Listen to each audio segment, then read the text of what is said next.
Okay, it's 8:30. I'll call the Administrative Services meeting to order for August 6th. Do roll call first. John? Here. Paul? Here. Terry? Here. Matt? Here. And I'm here, and Pam Altoff would like a motion to let her in. She's So, by Terry, seconded by Matt. All those in favor say aye. Aye. Any opposed? Welcome aboard, Pam. thank you. Can I have a motion to approve the minutes from the July 2nd meeting? By Terry, seconded by Paul. Any changes or corrections to the July 2nd minutes? See nobody has any. All those in favor of approving them say aye. Aye. Any opposed? Aye. Okay. Nobody on public comment? We have none. Okay. Let's call. Any member comments? Terry, this might be a good time to say the board rules. Oh, great, all right, yes. I just would like to remind the committee that we had discussed earlier in the year clarifying the process for negotiating and approving the administration contract. Okay. And to make sure that it's clear in the board rules so that future boards and members will be able to find it and understand it. So we will put that on a future topic. Thank you. Any other member comments? Is that only for the administration? Well, we can look at the board Yeah, we'll rules as a review. whole. Oh, okay, as a whole. We usually do it once a year and we really haven't had the opportunity. We have no presentations, no new business. I would propose that we take each of these resolutions separately. I think they're meaty and I don't really think that we're not going to talk about any of them. We're in agreement. Do we have to pull them officially? No, we'll just, we need to approve one at a time to talk about them or have a motion. Can I have a motion to approve 7.1 and then we'll bring it up? By Terry. I'll make that motion. Okay, I'm sorry. That's all right. Terry and John. Okay. Scott, you want to step into this fire first? I'd rather not, but I'm happy to facilitate a conversation. This is coming out of a previous Administrative Services Committee when the committee was asked to consider elected official salaries, and staff was directed to prepare two separate resolutions, one addressing all the elected officials, including county board chairman, and then a second one addressing county board member salaries. So we developed Let's the just do information. 7.1 first, because we've got 7.1 before us, Right. and we'll take them one at a time. And so that's what is before you, and simply is just taking the information that was requested, developing a resolution for your discussion.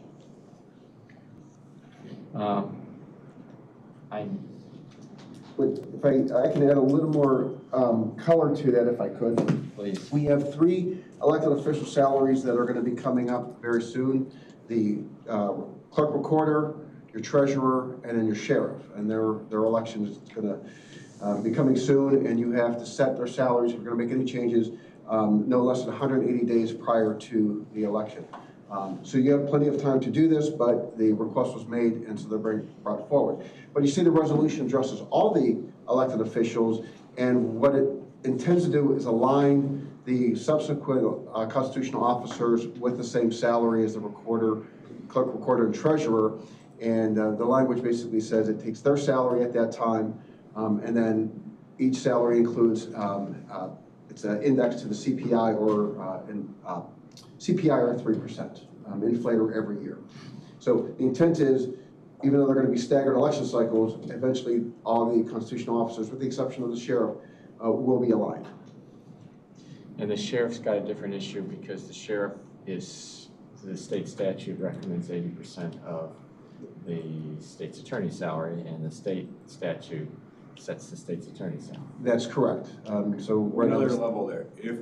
If to incent counties to pay 80%, the state pays 67% of that. 2/3 of that salary, if you're at that 80% threshold, and that's a minimum. You have a minimum of 80% to get that. If you pay more, the state will reimburse at that higher level. And what is that number on the sheriff today? I know the state's attorney office just got a raise, or the state's attorney just got a raise. So what's that 80% number? So the state's attorney is at a little over 219,000. So 80% of that is a little over 175,000. You also gave us a sheet that I know I printed, but I don't know that anybody else printed. This came out yesterday. I don't know if anybody saw this. I know you were busy. Yes. Yeah, we intended just to give you a reference point of where other counties are compensating. And I'll tell you, the challenge is, as you may have read in the email, we were reporting on the information we were able to find on the website or were given by our counterparts.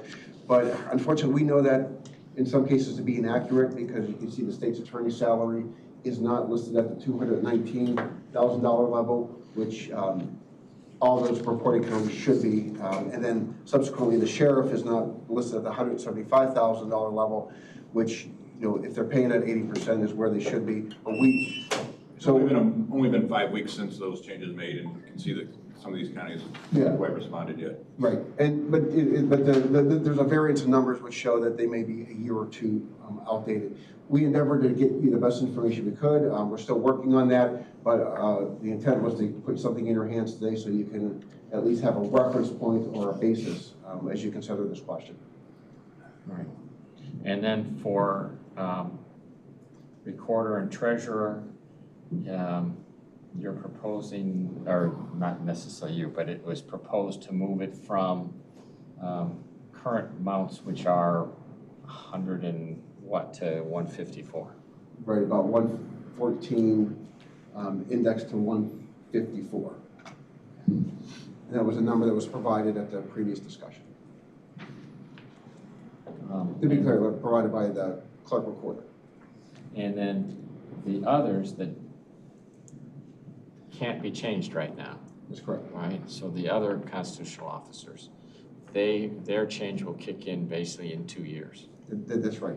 When whomever is elected in at the 2 next years election from now, cycle. whatever, 3 years from now.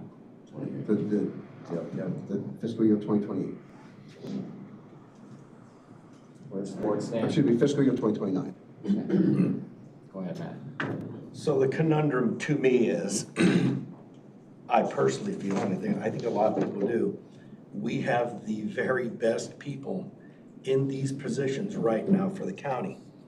As elected officials, we knew what this job paid, basically knew what it entailed, and we ran for these jobs based on that number. So we have no one to blame but ourselves if we're not happy with that number.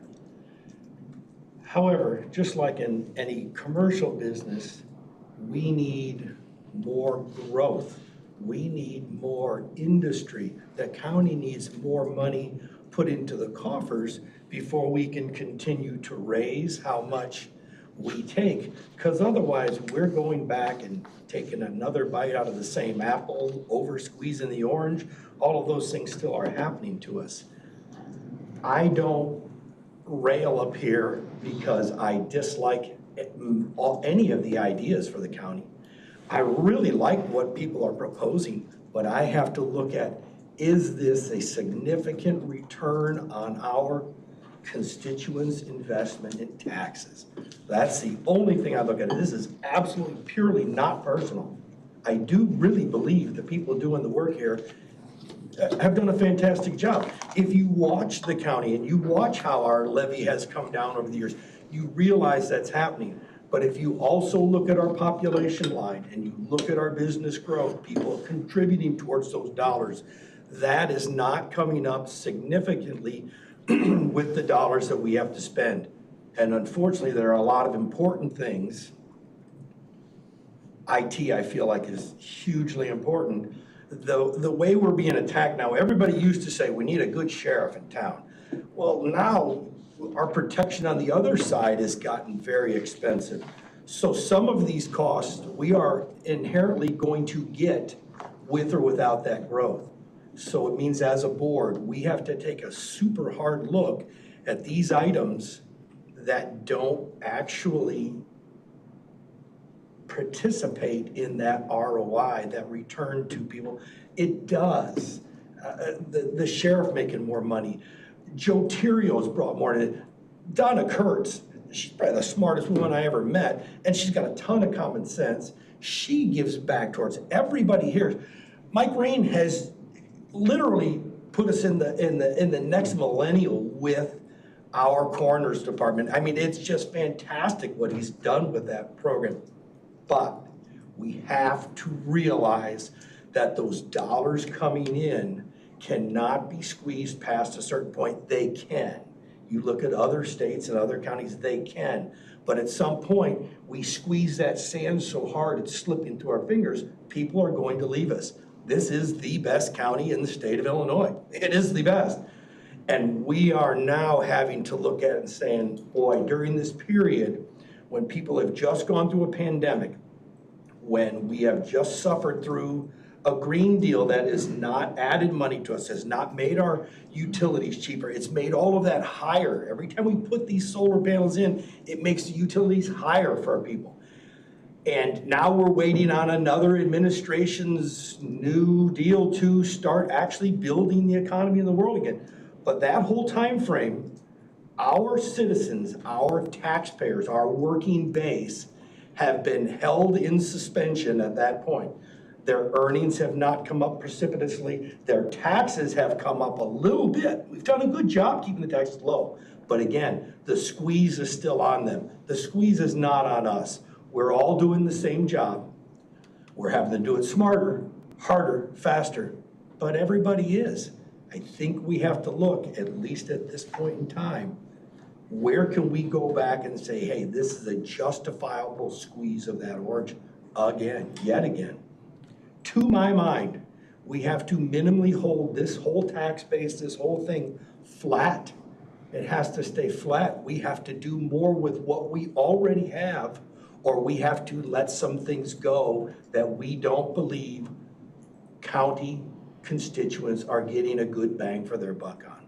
That's where we sit here, because our tax base is not growing fast enough yet. If you believe the proverbial change in the guard, this is going to develop, and this is going to go over the next 18 months, 24 months, and all of this is going to lift, high tide is going to lift all these boats. If you don't believe in this, this is truly a hunker down and tighten your belt situation. That's my opinion. I would not like to see anybody who doesn't get a pay raise and says the job's not worth it, doesn't have to run for that job again. I would hate to see that happen. I like the people, I see the people work hard in these jobs.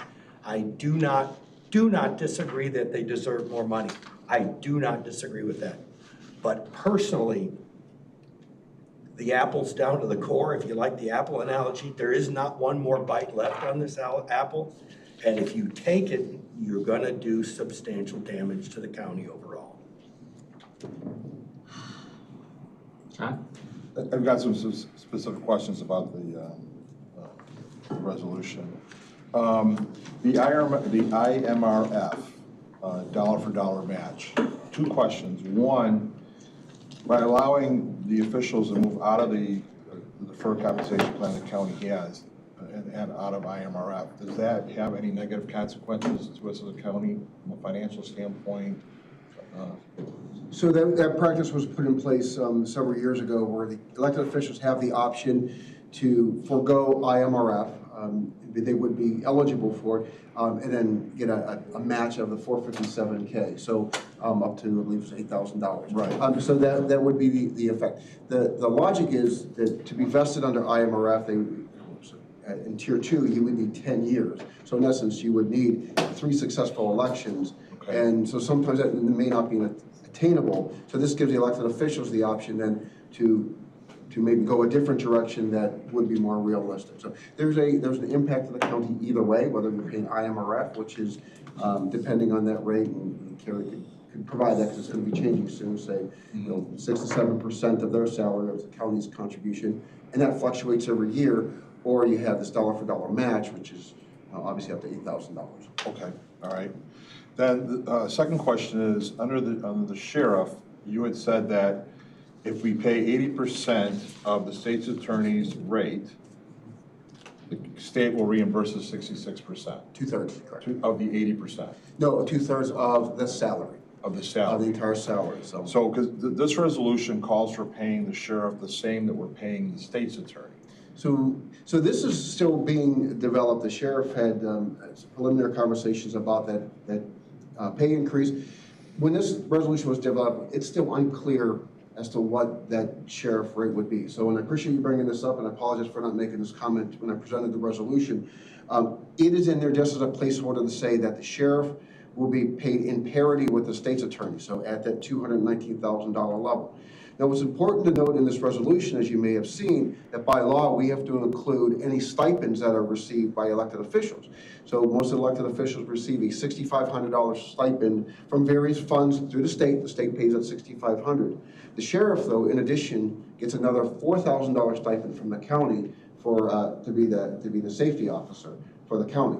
So in essence, it's as it's written, as it reads now, the sheriff would be in parity with the state's attorney, so today at $219, plus another $10,500 on top of that in stipends. So just be for full disclosure, what that salary would be. And at 80%, it'd be 175. I'm sorry? And at 80%, it wouldn't be 219, it'd be 175. Right, so, but the resolution says in parity now. So I understand, yeah. I understand what the resolution says, I'm just trying to make the comparison Correct. between what the state recommends and what this says. Yep. So 175 plus the $10,500 stipend, which is separate from salary. And his current salary is what? 75. 175. Is what he's getting now? 74.9. So the sheriff is not in parity with the state's attorney? Correct, we're at the 80%. Has they ever been in parity with the state's attorney? No. The state statute recommends 80%. No, I know, I'm just asking, why we're looking now to make it parity versus 80%. That's just in there for discussion. Okay. It was indicated that the sheriff will be looking for more. We don't know what that number, what an acceptable number would be. What the sheriff would be asking for, but more importantly, what the county board would be willing to provide as compensation. That's it for now. Ms. Altoff has a hand up. Go ahead, Pam. Joe, I don't know if you can hear me well because. We can hear you, actually. Go ahead. We can hear you. Okay, so my question is, do any of these officers receive the cost of living increase on an annual basis? Or is that salary that we're talking about is a salary that remains in place constant for 4 years? It is currently indexed. It is current, all these are currently indexed? Yeah, yes, that was. The old salaries are, not the proposed, correct? Well, they're both, my understanding, the proposed is definitely, I wasn't sure the old ones were. That's what I'm asking too. Yeah. Let me verify that. I will pull up the old resolution. I didn't think the old. Respectfully, it is not, for me at this point. At least, The okay. others, it hasn't changed since. It's frozen. That So I I can't tell by the conversation, so somebody tell me what you've all Okay, so decided, what- yes or no. At least as far as the clerk's concerned, his has not been indexed, and he's here and confirmed that. So it will be indexed, if this resolution passes, it would be indexed going forward for the ones that are up for election this, next year's cycle. They would, when that next group is sworn in, they would have an indexed salary. The other officers wouldn't have an indexed salary for another couple of years. So to clarify, the last time compensation was reset was in 2021, resolution 202109-12-191. And specifically for the clerk recorder, it provides a salary of $114,000 for fiscal years 23, 24, and 25. And for fiscal year 26 through 32, it's previous fiscal year salary plus a lesser of CPI or 3%. So it will be indexed, at the next fiscal year. So December 1, it will be going up under the current resolution. And the other officers, the sheriff, et cetera, that we're talking about, have they been indexed? Yes, they're all once their cycle aligns, they will all be indexed. And if you want, I can go through when each Go index ahead and tell us what they are. kicks off. Okay, so back up here. So we did So the sheriff, well, the sheriff is different. We have talked about that. That's set by statute with the 80%, and the county had a supporting resolution for that. Clerk recorder, we just discussed. Treasurer, same as the clerk recorder. So fiscal year 2026 through 32, it'll be CPI or 3%. So it's on December 1. The county board chairman, fiscal year 26 through 32, it'll be indexed. County auditor, fiscal year 26 through 32, it'll be indexed. Looks like coroner, fiscal year 26 through 32, indexed. Circuit clerk, fiscal year 26 to 32, indexed. And I think that covers it. The ROE is not on this list because that's set by the state. So in December 1, all your constitutional officers will be receiving an indexed raise. December 1, 26. By the State's attorney. July 1 of each year. Yep. 2026 though, not. Fiscal year 2026, which starts December 1. December this year, okay. So my question remains, I understand going forward, they're indexed. What about in the past, currently? Have they been indexed previously? No. Thank you. Well, Go ahead, John. I mean, the last resolution, indexing started in the fiscal year 2026, but the resolutions part of that did not. I believe that's a correct statement. Okay. Thanks, John. Joe? Pam, are you finished? Yes, I'm sorry. Okay. Thank you, Mr. Chair. Go ahead, Terry. So I wanted to understand on the timing, the reason that we're looking at this to be done by September is because it has to be done 180 days before the election, and our budget that's going in now takes us through that election. Yeah, you have a 180-day window so prior to the election. It's coming before you now based on the request of the committee in response to a request to look at the compensation. So you have a little bit of time. The index raises will be part of your fiscal year 2026 budget term. Yeah. Well, decisions on increases would affect 27's budget. Yep. So they wouldn't affect. Okay, but we have 180 days before the election, which would technically be September of 26, but because our budget would go past the election, It's the September general of election. 25. Or is it general election? it's the general election. So then we got, okay, I thought it was the primary, but okay, if it's not the primary, it's then not we that. got lots of months. Well, we do, no, but this is why I want to clarify. If it's got to be a part of, does it have to be a part of the 26 budget? No. Because if we waited until next year, it's part of the 27 budget. Okay. These will not go into effect for this current budget year. I mean, you already have those set through the No, no. current resolution. I'm not asking about when they go in effect. I'm asking based on the requirements to have it done 180 days before. Is that literally 180 days before the general election? Or does it tie into having the budget in place? No, it's tied to the general election, so the 180 days. Okay. But the effect would be then starting in fiscal year 2027. Mm-hmm. So for next year's budget. December 26 is when it would go into effect. But can I interject? But one of the very important parts that you have to remember is we have primaries, and all of those elected offices need to know what that salary is to see who wants to run for that office, yes? We wanted to have that discussion so candidates knew exactly what it was they were running for. To Matt's point.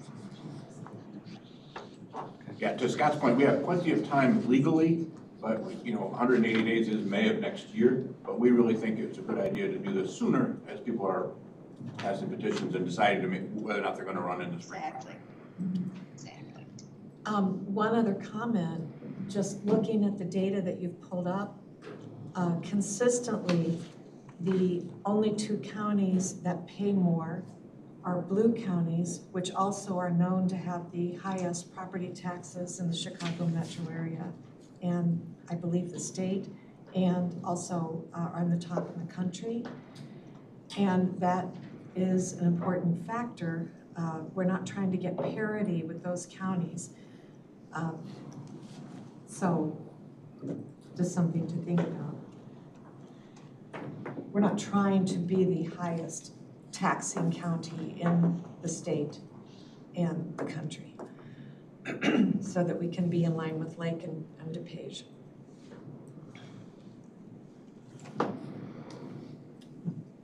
Any other comments? I think one of the things we do need to talk about is on the sheriff, are we doing parity or are we doing 80% or what are we doing? You know, guys, I'm more than happy to go any way the board wants to go, but I do think that we should at least put a number in there. But we do have to take this resolution as a whole, right? We can't piece it apart. Well, you can take, I don't know any reason why we can't take one piece or another. I just think that, you know, we ought to, you know, we put it in one resolution because we put everybody together and it's easier to see when we're at the end. But, you know, we can make amendments to this resolution we want to, and I see Sandy standing up, so come on in and talk. May I? Thank you. Absolutely. And I apologize for the sheriff not being here, but It's okay. I didn't know if anyone has questions or why the sheriff's office is looking for this, but if I may have just a minute. So, Ms. Grano, first of all, congratulations on your retirement. Oh, thank you. That was wonderful. You've added so much to this county, so thank you.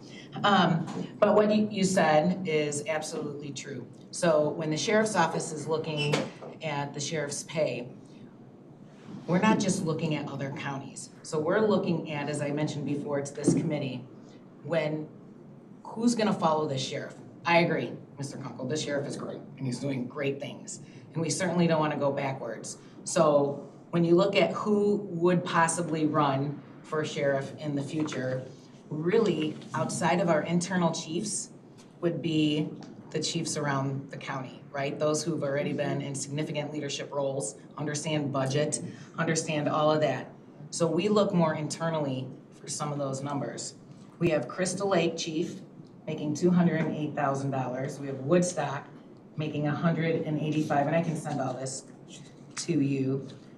We have Lake in the Hills making $182,000. These individuals are already making more. So in the future, looking at what's their next step in their career, I don't know if that's an attractive site for them. So we take that very seriously, because the sheriff's office is a larger budget, more sworn individuals from Crystal Lake, 30 more sworn individuals. So that's where we came up with our number. And the parity with the state's attorney makes sense in our eyes when you look at the scope of leadership and responsibility throughout the county.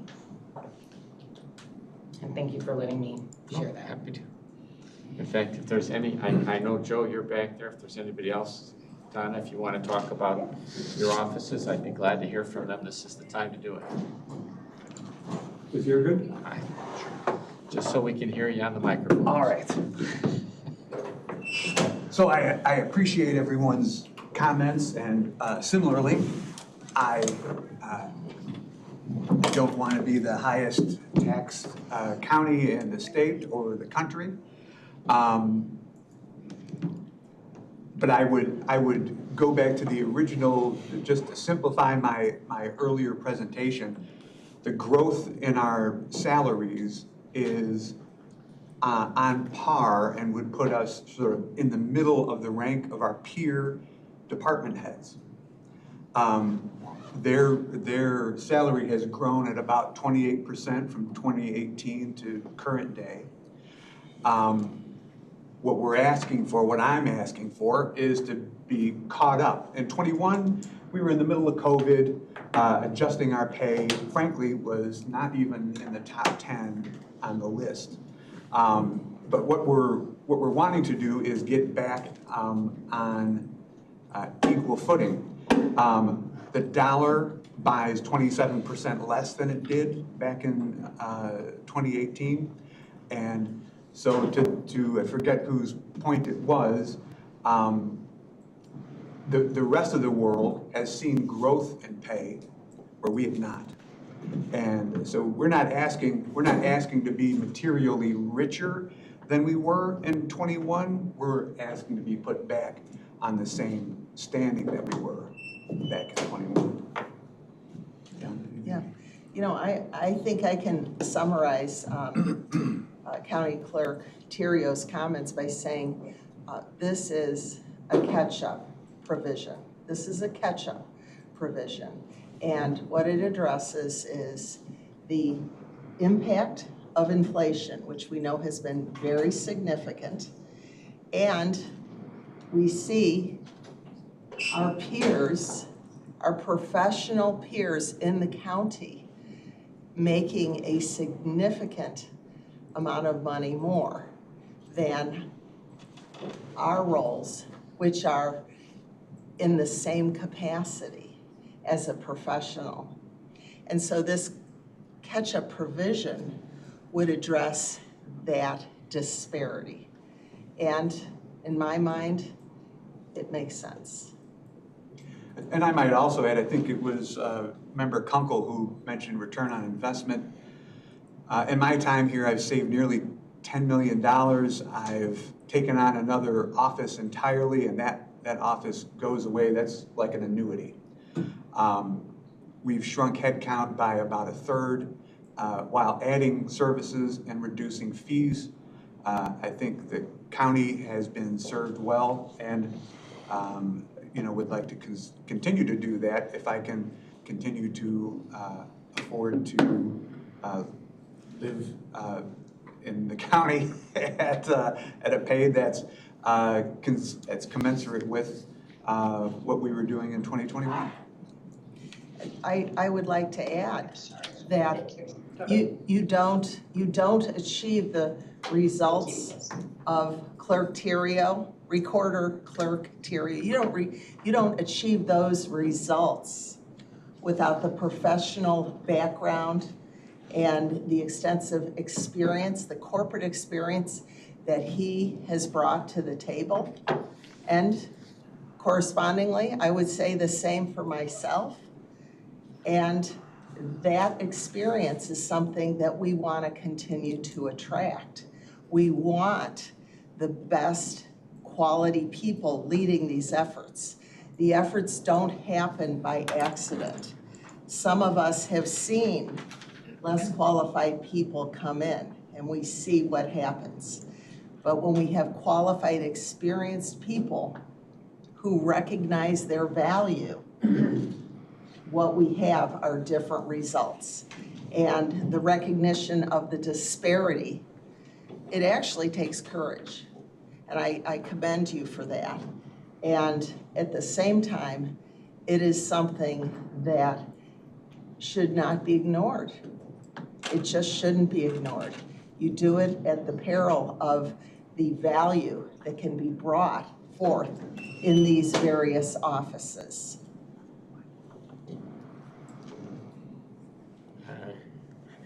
John hasn't had a turn, so we're going to go here there first. Go ahead. Looking at the spreadsheet you sent, and I recognize there's information that may be lacking in some cases. A quick look at this shows that McHenry County, for most of these, are basically third ranked in salary among all these other counties. And we're typically behind Kane County, which has 200,000 more residents than we do in each of these categories. Some, dollar-wise. And that doesn't include the potential, the 3% or whatever the CPI will be, for 2026. So when you look at this, it looks like from a standpoint comparing the counties that are generally that we look at, the Calvin, Page, Kane, Kendall, Lake, McHenry, St. Clair, and Will, are these officials are being paid in parity, or in most cases better than their surrounding officials in the same departments. So I just wanted to point that out. And my point to that was the 27%, and I agree. And again, I go back to, yeah, you guys are the CEOs we want for this company, absolutely want. But the 27%, Joe, nobody on the outside got 27% either. Nobody else is getting, Not in your peer group. I'm talking about those who pay all of us collectively. But they also have their pay frozen for 4 years. So what you're looking at here is not the pay prospectively, Okay. it's the pay Again, retroactively. this is not an argument. I'm arguing at all. I am not arguing the point that you guys are absolutely worth the money and more. I also understand the premise in business. When a company is slugging and not creating profits, sometimes they go on the open market and they'll buy a more expensive CEO, and that CEO will turn the company around. I think we have the CEOs to keep turning the company around. What we lack is the bodies in the county, the businesses in the county, the industry in the county to pay you commensurate to what you are worth. You guys have a much higher worth. So how do you meld that together? How do we as a board meld that together with the shrinking pot of dollars and raise that up? I do not doubt for 1 second you will continue to carry on your jobs faithfully and effective, and you will find ways to be more creative to save the county more money. I honestly believe that. That's not just hyperbole. I believe that. But how do we go back to constituents who didn't get a 27% pay raise over this last time period and say, we need a little more because there's no one else here to give? But Mr. Kunkel, the Bureau of Labor Statistics say that the public in general in that period did get 27%. But I don't deal with the Bureau of Labor Statistics, Joe. I'm living with these people and I'm not speaking Matt's voice. There's a few opinions and I tell you when it's my opinion. Right. My opinion is you guys are definitely needed, definitely wanted, definitely doing a great job. I'm speaking for those who I work for who tell me almost weekly in mass, in group, that they're not seeing those monies and screaming about the taxes that they pay into these things. As I said, I've had people, and I understand it's emotional for them. They go apoplectic over the tax issues. And, you know, and I don't know how this fits exactly into this discussion, but earlier this week, the Boone County Clerk sent a message to the county board chairman announcing her resignation in the context of a criminal investigation into her absconding with between $10,000 and $100,000. And I don't want to say that's what you get when you pay, when you don't attract the top quality people. Perhaps you're encouraging that behavior, but I think the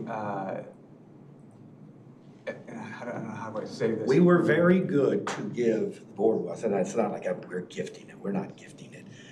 We've had, since I've been on the board, resolution after resolution of people coming back, employees of this county who work here, and we have been meeting that goal. We've been increasing the salaries, we've been increasing the pay for everybody wherever we can. All I'm saying is there is a point, a tipping point, where this bucket will fill at the detriment to the county. So, excuse me, so the ask is 28% increase, correct? Right, yeah. And so you had 23, 24, and 25. So 3 years at 3%, that's 9%. No, Or is it going back to 18? I'm going back to when I went back to 18, if I compare my pay to my peers' pay, Right. the difference is 27.6 or something like that %. So you took office in 22 or 21? I took office in 2016 as recorder, 2018 as clerk. Okay. And you were frozen from 2018 To 22, and then and 22 and frozen until now, because the pay only changes with the election. Okay. So we're looking at 8 years basically without a. With an 8% raise since 2018, while my peers got 28%, 27, 28%. So we're looking at a difference of 20%. Right. But then this also goes ahead, because we're not actually going to get the raise until we're in office for another 2 pay cycles, right? So I would just like to add to that. I've had a lot of years of professional experience. And I was surprised at how sad I was every year in this job, which I love. And all my employees got increases and I didn't. And I thought, why do you even care? You know, this is a great job. And it's because, you know, you're used to being rewarded for each year of service. And so, Board Member Kunkel, when you talk about the 27% increase, that is because there wasn't that CPI adjustment that just frankly should have happened in terms of inflationary impact. Agreed. And so given that, the disparity has just inched its way up to the amount that we currently see. And you know, certainly instituting the CPI is, you know, a fundamental approach that should be in place for any elected office. I mean, if we're really valuing the work people do, why we wouldn't have that in place. And by the way, I wasn't smart enough to know that as a county board member. I never even thought of that. But I mean, you know, for 30, 40 years, whatever, I hate to say too many numbers there. I always got raises, and sometimes I got really good ones. And here you're in a job and you're doing great work, and it's just, it's something we all deal with that we want as professionals to see happen. You bet, and it's a sign of respect from us to you when that happens also. And I understand it, completely understand it. It's my bosses who don't understand it all, and they don't work with you or see the job you guys do. They can't, quote, see behind the curtain at Oz, all the levers and buttons it takes to do your job. Again, I'm publicly announcing Matt Kunkel's opinion is this is worth the money for me. This group that we have in McHenry County is worth the money, but that is not where my vote is. My vote is along the lines of those people who tell me what to do in here.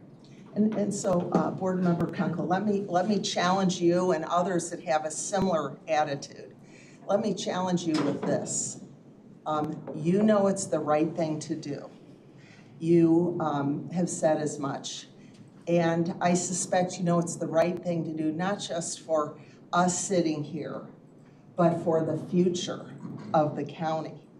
And when we see those kind of things before us, one of the most important things we should do is to educate our public, educate our voters, help them to understand the value and the mission and the direction that you see the county going in and the important leadership role that you're playing in that education. And I understand, but it still has to be fiscally tenable.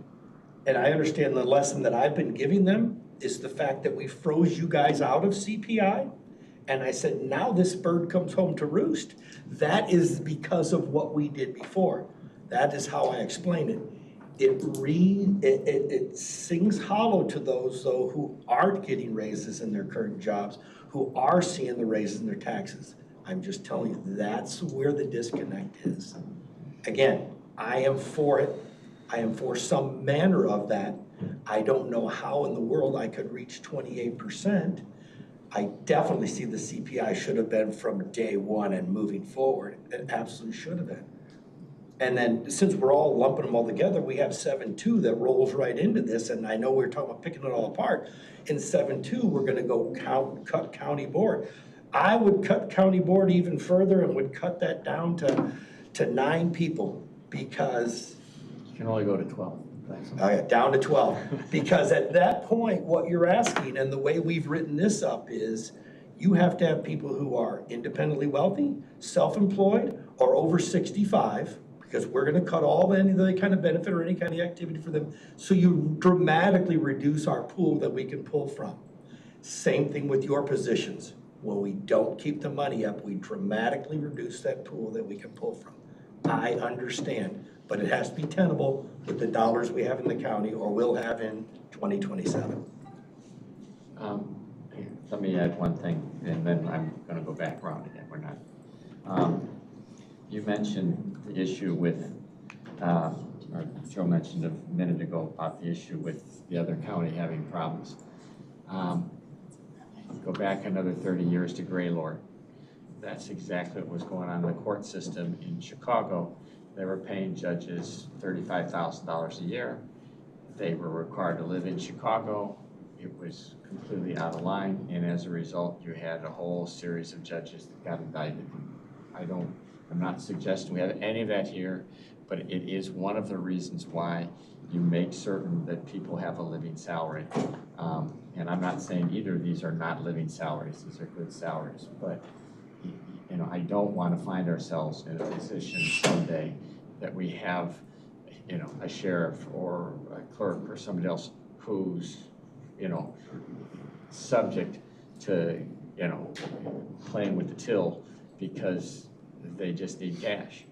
And I don't, you know, that's absolutely what happened in Greylord. Those guys, you know, justice was for sale. I don't ever want to see something like that happen here.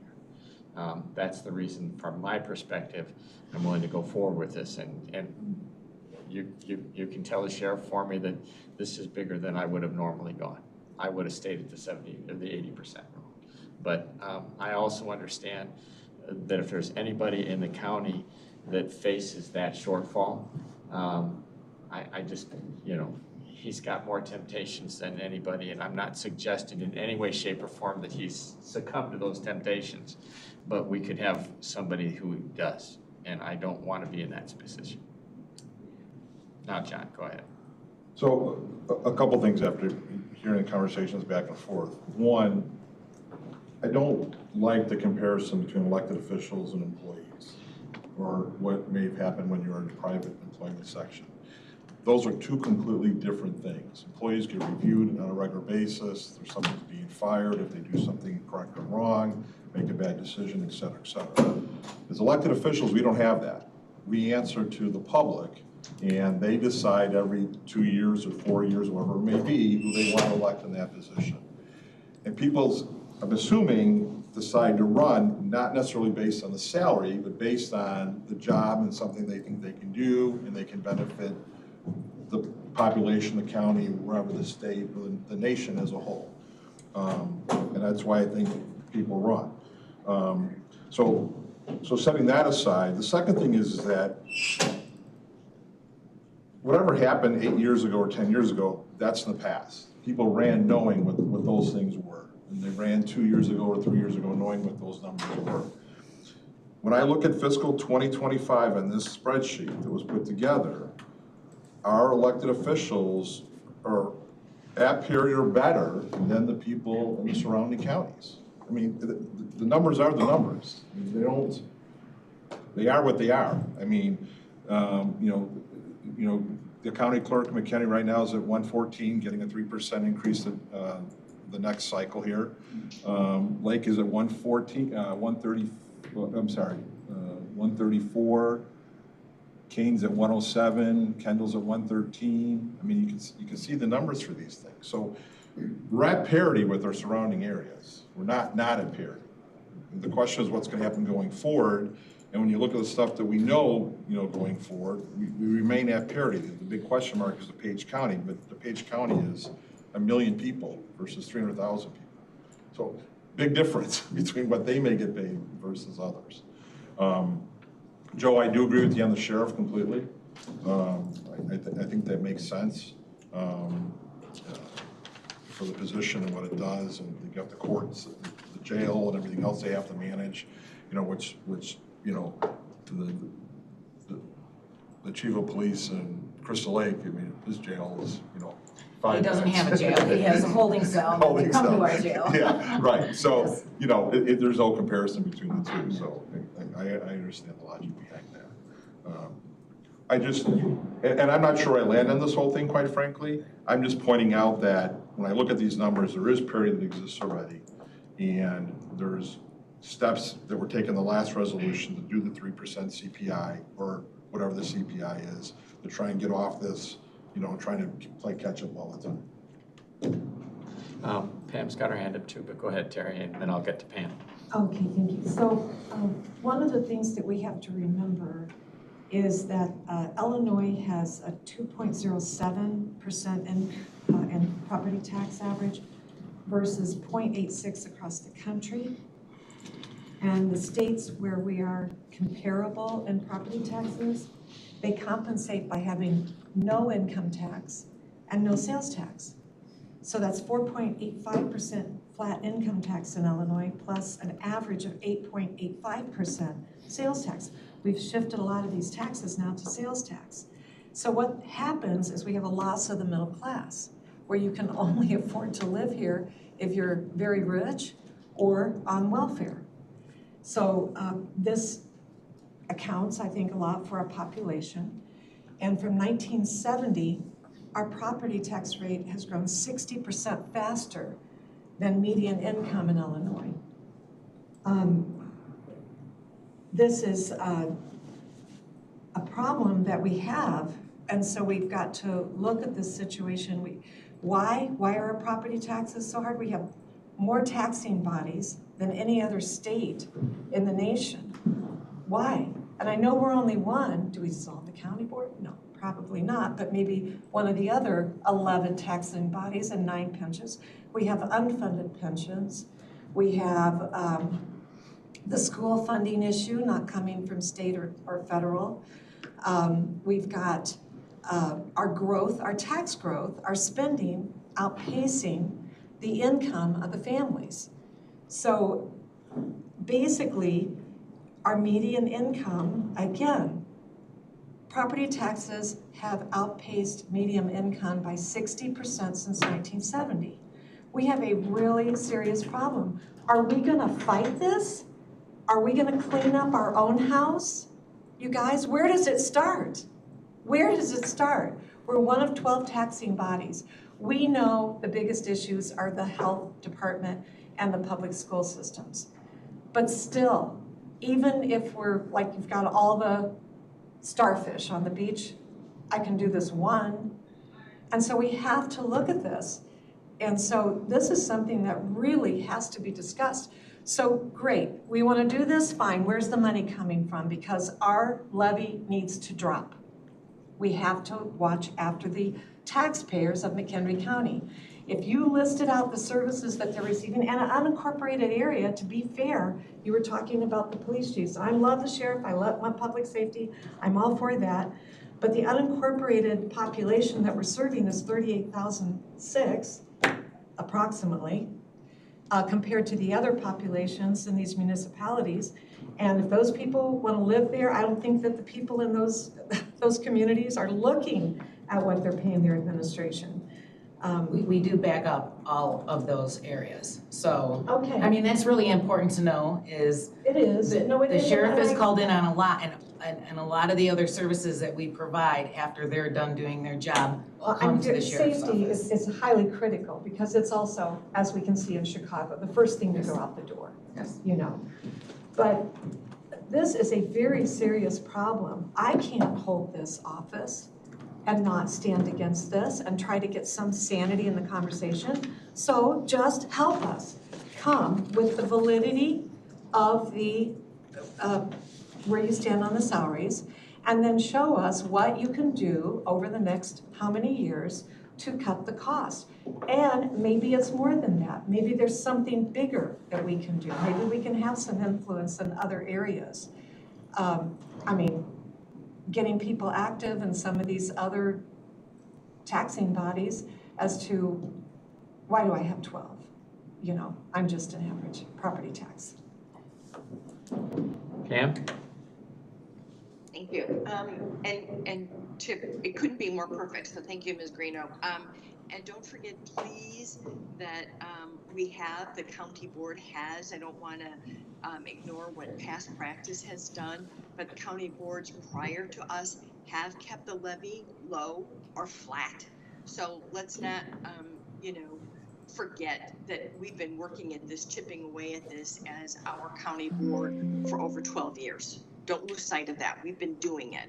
But the question I want to, Terry's point, either Joe or Scott or even Peter, can you talk about the combining of the recorder's office and the clerk's office, and what's that done? I don't believe that the clerk's salary was raised to basically reflect the fact that he has the responsibility now of both of those offices. How much money have we already saved over the past 4 years from that action?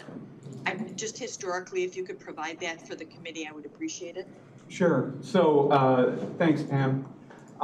So when I first announced that I was running for office, the recorder's office had 27 employees. It took about 4.8 days to process a document. Today, we have 8 employees, and documents are processed in minutes rather than days. We have completely re-engineered our processes, implemented new technology, engaged the public in ways that we hadn't before, and this has enabled us to save, shooting from the hip here, around close to $8 million there. We reduced our fees. We gave back $1.4 million that had been accumulated in a fund. We gave that back to the county by way of funding or partially funding IT infrastructure projects that help to defend against cyber intrusion. And we continue to look at ways to reduce costs. We have lost some heads, and we have not replaced them. And to the degree that we can continue to do that, we will do that.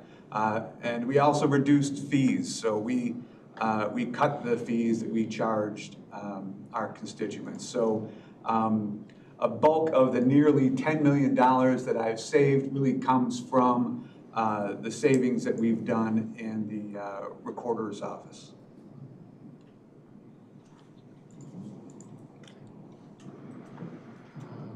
Scott's throwing something on the screen. Yeah, what I'm providing is a historical summary of elected official salaries that we have to partially answer the question. It's trying to make it bigger, so I apologize. And so it shows the savings that we've actually had over the past 4 years with that action? Well, it gives you a means to calculate that savings. Thank you. It's not.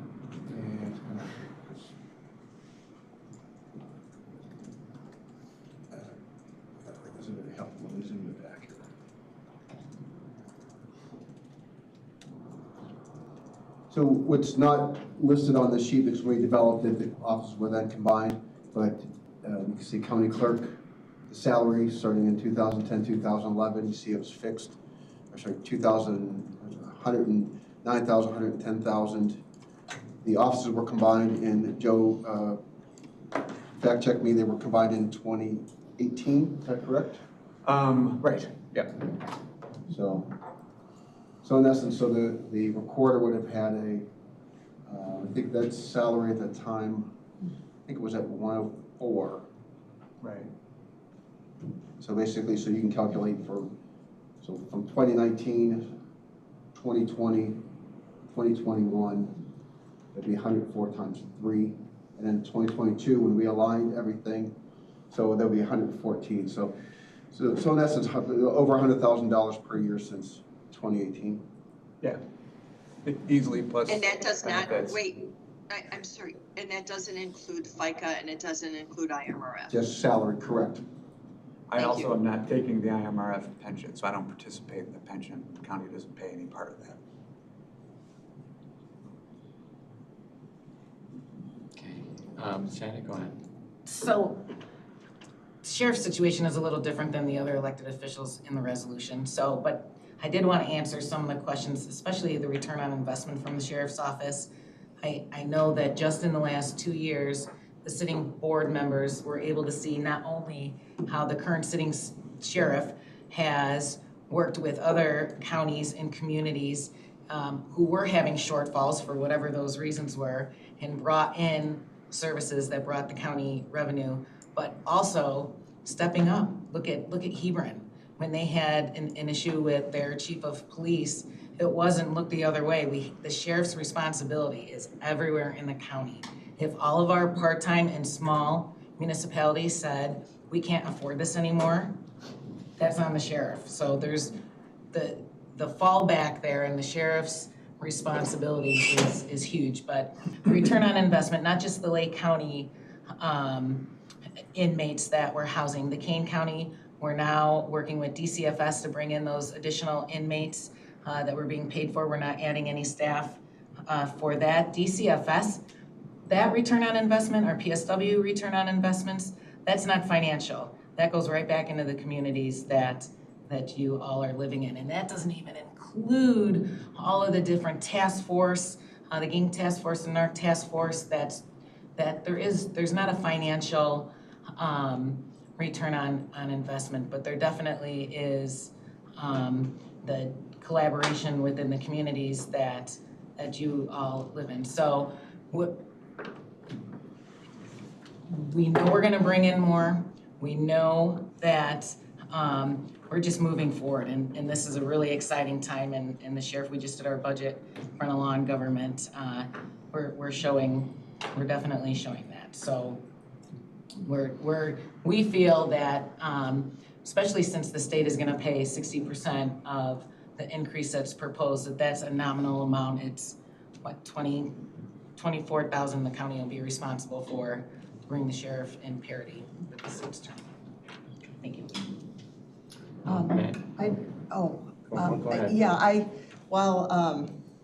We've had some excellent ROI discussions here, and I want to thank Board Member Greeno as well as Board Member Altoff for, basically saying, hey, put up or shut up, and I love that. And anybody who is really focused on achieving, as all of us are in these roles, we want that. We want you to say it. And so I'd love to quickly itemize a few things that have done some terrific good to reducing costs of our department that translates into what County Board Greeno wants us to achieve.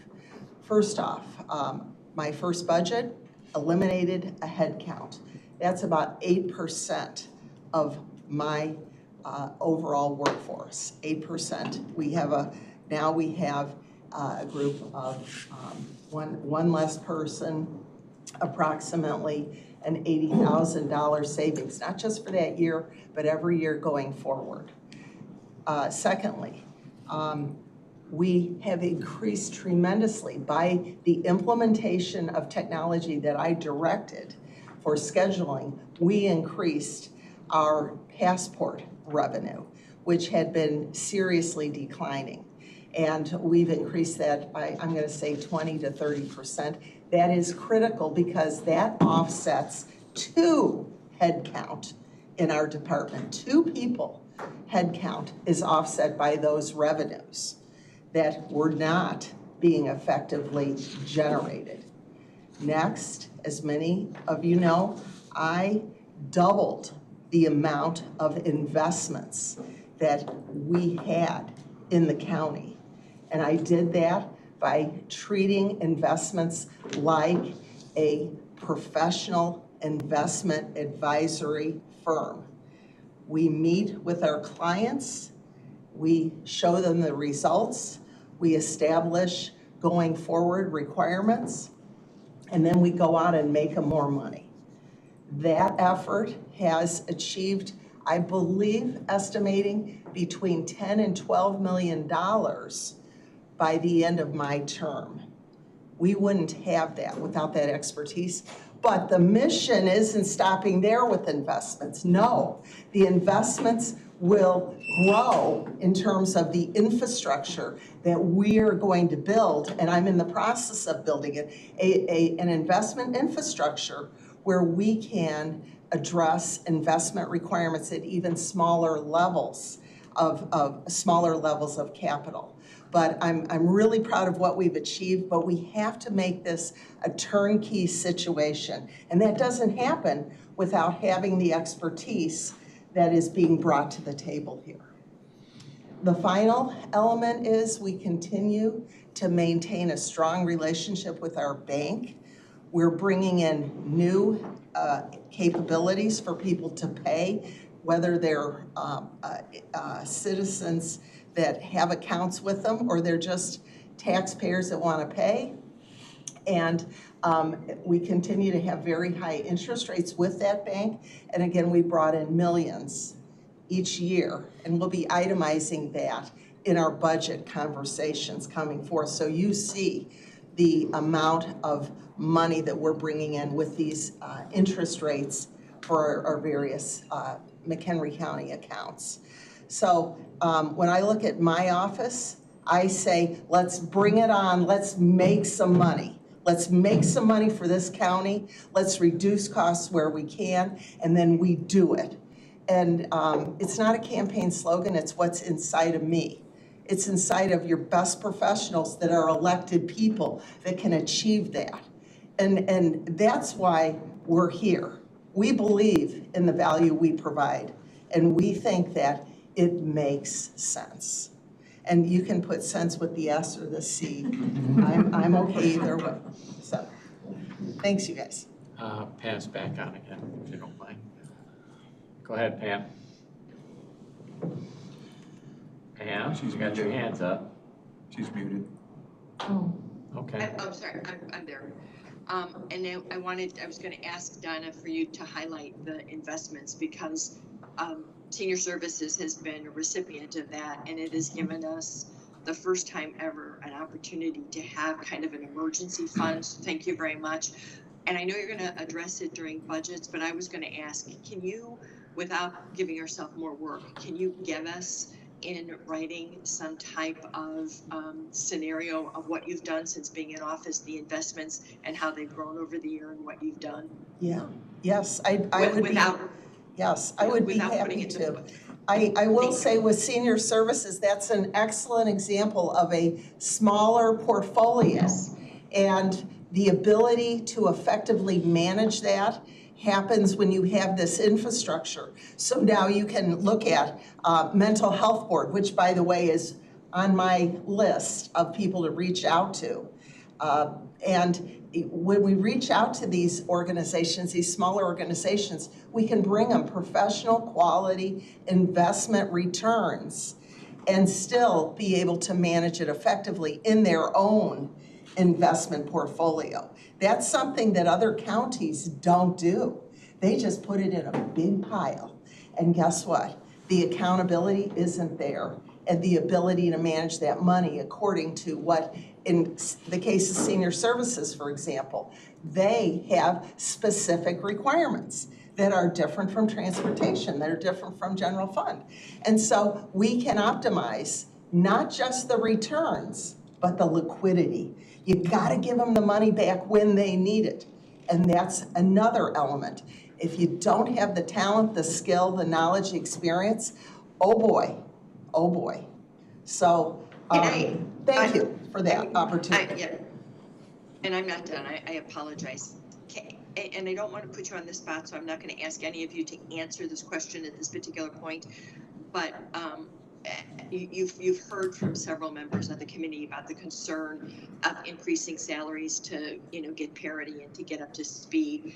Can you think about too, as you're kind of looking at other avenues to reduce expenditures, about what you could tolerate if there is something of an increase as opposed to going all the way to the 28%? Don't answer it now, but think about that and think if there's an alternative for us to consider as well. Thank you. I can't say it in the strongest public sense. We absolutely know we have the best CEOs for the jobs here. We know we do. And we see it in your performance every day. And all that you did in the past, and all that we've done in the past, and all that the people in the county have done in the past, have brought us to the reality of today. You know the bucket that we're pulling these dollars from. That is the reality. and we have to go back and ask for the yeoman's work from you again. What I like to see is I was in another committee meeting just a week ago, and they had raised fees. And I had no objection. Me, the guy who won't spend any money, I had no objection. Because now that fee deals particularly with the person who's using it and doesn't spread the load amongst all the taxpayers as a whole. So fees raising doesn't scare me. What you do, Donna, already, you don't have to say anything, there's like a glow with you. I know what you're doing with those dollars, so you don't have to say anything except for my end, show me the money so I can show and say, here's where Donna makes this money and will continue to make this money. This is why she is absolutely worth it. I already know you are. We just need a way as it's not to the board yet, so I'm not saying, but the one I saw last week in the committee, they said, here's how we're going to hit that budget. And they showed where they're gonna move money, and they showed where they're going to make more money for the county. I'm in. Their ROI is already good. Your ROI is already spectacular. Just show us where that money will come from in 2027, and I am absolutely on board. Terry, you had your hand up. Yes, why is the board chair in this group? It's a very different position. This is generally a person who has It was to bring a everybody up. full-time job. It was, I think originally that won't go in for another 2 years. It won't come in at all, but it was to bring everybody into the same ballpark so that all the salaries and stuff are tied. It's just not comparable to this group. Can we pull it out? Can I make a motion that we pull that out separately? You can make that. I think it will still get to the board floor, no matter which way we vote here ultimately. I think We're gonna visit this again, Terry. We're gonna see this again.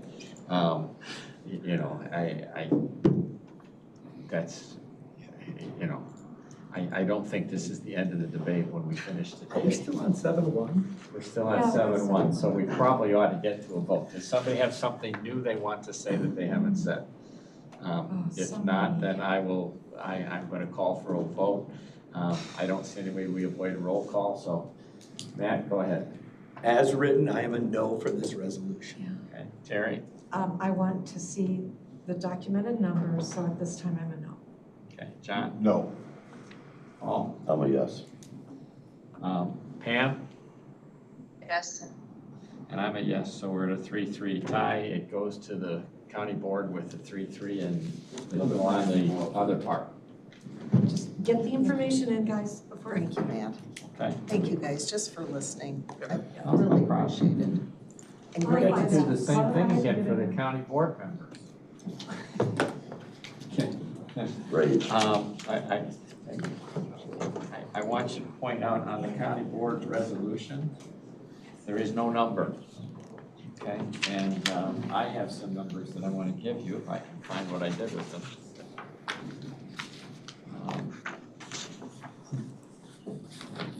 Pass this down.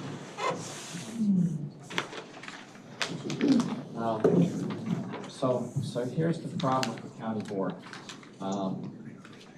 that particular resolution. And what I've just given you is the county board members currently, this is a disclosure issue in my mind, more than anything else. If we do nothing at all, the county board members generally have been compensated and have had an increase in their pay because health insurance costs have gone up dramatically. In 1994, as far back as I could get Scott to go on this, but I believe the board in 1991 allowed at that point in time pensions, which we do not have, and health coverage or benefits to the county board members. If you look at the county board resolution or the comparables on the sheet we got yesterday that's in front of you, you'll find that virtually every one of those board members also have the ability to have benefits of health insurance. So the surrounding counties have health insurance and pension. I'm not pitching for pension, yes, they have pension. Well, where, the secret in the government affairs thing is, you do 10 years of pension at the county board, and then you go get another job, and that carries over. So it's a great value for IMRF people if that's what they're trying to do. I'm not suggesting we're trying to do that, I'm just saying that's where you see it's made a difference in lives. Because you'll see people that have had like I say, they did county board for 10 years and then they went on another job, and that other job is where they actually get their pension from. But at any rate, so what I'm looking at, and the reason that number's blank, is that realistically, our board members, and I include myself in this, I get health insurance, I admit that. If you add health insurance and the other together, you're at about 50 grand a year in round numbers. That's currently what we're making. And yet we're telling people on the, who look at our budget that we're getting 21. And I don't like that part of it, candidly. And I don't care whether I'm not particularly interested personally in a big cut or a big increase. I'm just saying, I think we need to tell people what we're earning. And, and saying that we get benefits without telling them what it is, I just think is not being honest with our constituents. And so that's why this came back. Now, when it comes to trying to get something passed through the board, in 2020, that was one of my jobs. I failed. I couldn't get the board to vote on anything other than to leave it alone. So with this brought up, we brought it back here today to have that conversation. I will be the first one to admit that I was surprised that I guess I should have known this because it's happening everywhere. I didn't realize that health insurance went up since 1994 at 548%. It's a big increase. But that's what the cost is. And as in private practice and in your business, buying health insurance is an extremely expensive proposition. There isn't any good way to get it. What the value is for the county board members is they get to try to group of 200 people or 1,200 people.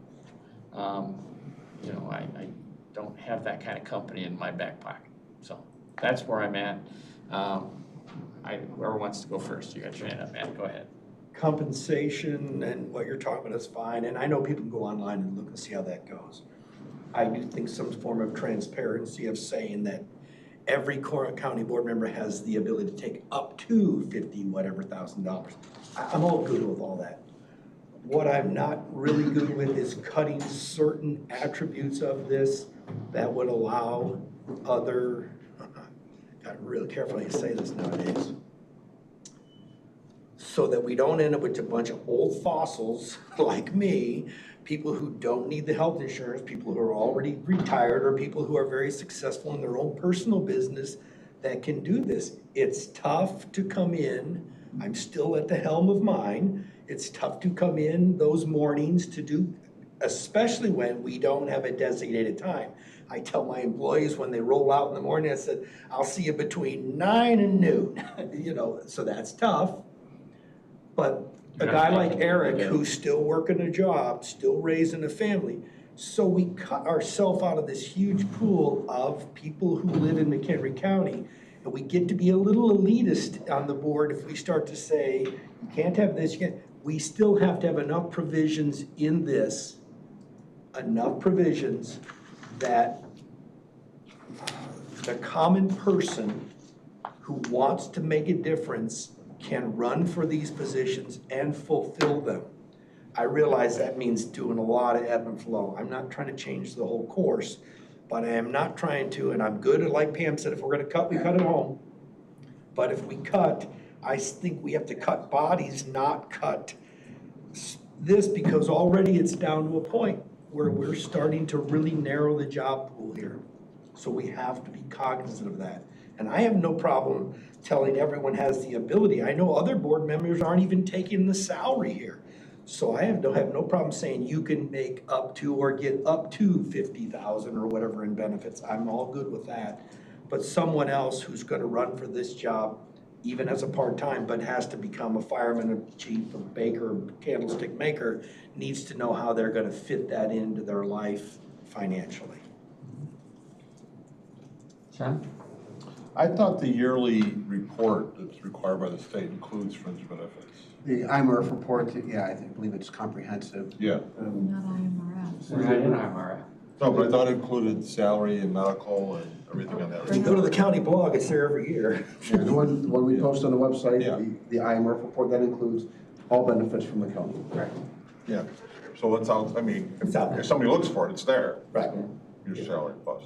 Just saying, it's public information, it's not like. But certainly if not you being- cut that completely and you're down to just the 21 salary, which I think is more than adequate to cover our cost to drive back and forth. And I'm the one driving I'm driving 40 minutes one way.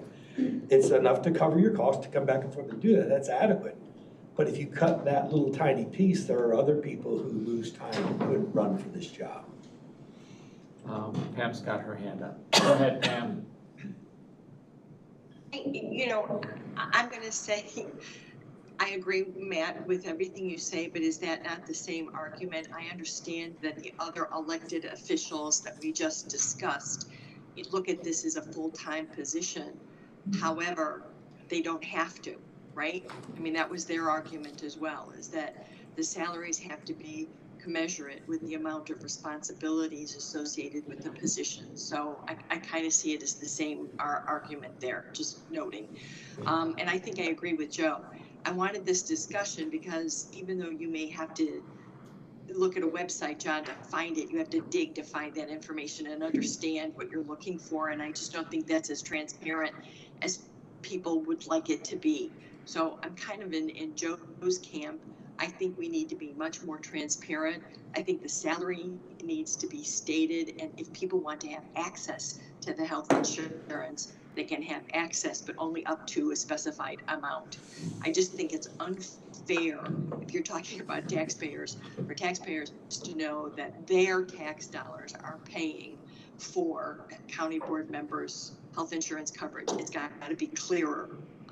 You know, again, I've got no horse in this race. I don't take it. I'm very fortunate to be hopefully old and fossilized, Matt, but somewhat still experienced and wise. So I just think it's a conversation that needs to be had, and we have to be extraordinarily transparent, particularly as, again, we're coming up on primaries and general elections, what our compensation levels truly are.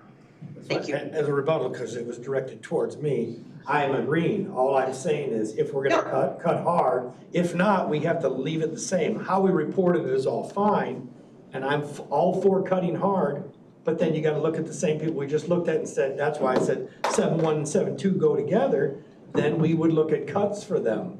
If we look to hold the same for them, we hold the same for the board.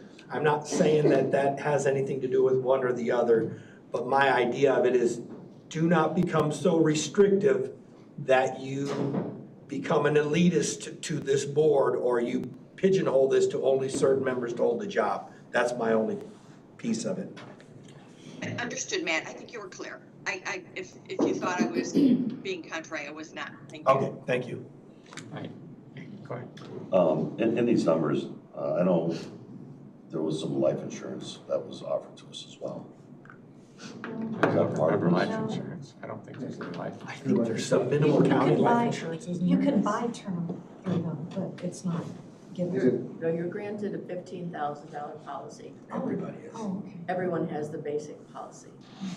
You can buy up, Terry, like you said, yeah, but everyone's Never offered crossed the my same mind. basic.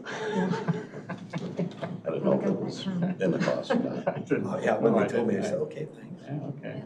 All right, I didn't know what happened. Regarding how it's reported, it just needs to be apples to apples. And really, you'd be looking at reporting payroll burden for each of the positions, and as long as it was consistent across not the board, not the county board, but all of the positions. My suggestion for this is, because we don't have a number in here, and we're now at an hour and a half on salaries, that we go back to the drawing board. We do have some time on this, and we bring back numbers, and we can pick how we want to report this next month. If anybody has an objection to that, let me Second know. that But idea. I would continue this to next month to put numbers in there. Is that acceptable to the board? Yep. Is that okay with you, Pam? Excuse me, yes, that's fine. Okay, all right, so we're gonna move beyond 7.2 and get to 7.3. We probably should. Okay, can I have a motion to continue 7.2 to next month? By John, seconded by. You know what, you'll let me make that. Okay. Never mind. All right, well, either way, all right. Jonathan. You're always a second behind that's the downside of being on the screen. Okay, all those in favor say aye. Aye. Any opposed? Aye. Okay, so that's continued to next month. Understanding between McHenry, can I have a motion to approve 7.3? By John, seconded by Paul. I don't think this is the one that we probably needed to pull out. Does anybody have any specific questions about 7.3? Has anything changed from what it currently is? Only that we're pushing instead of a 2-year contract, as we've done the first 4 years, we're just pushing this out to align with the fiscal year, so it's almost a 2-year and 4-month contract. So Okay. this was approved already by the Council of Governments Executive Board. Any other questions about 7.3? We're spending money, so we got to do a roll call. Matt? Yes. Terry? Pam? Yes, John? Yes. Paul? Yes. And I'll vote yes. That takes care of 7.3. We get to do some budget reviews. IT's first up. In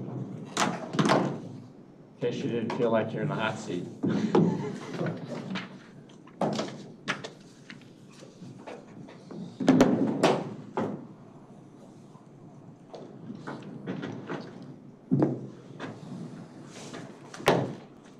Morning, I'm Tom Sullivan, CIO. Chris Steckbar, CTO for McHenry County.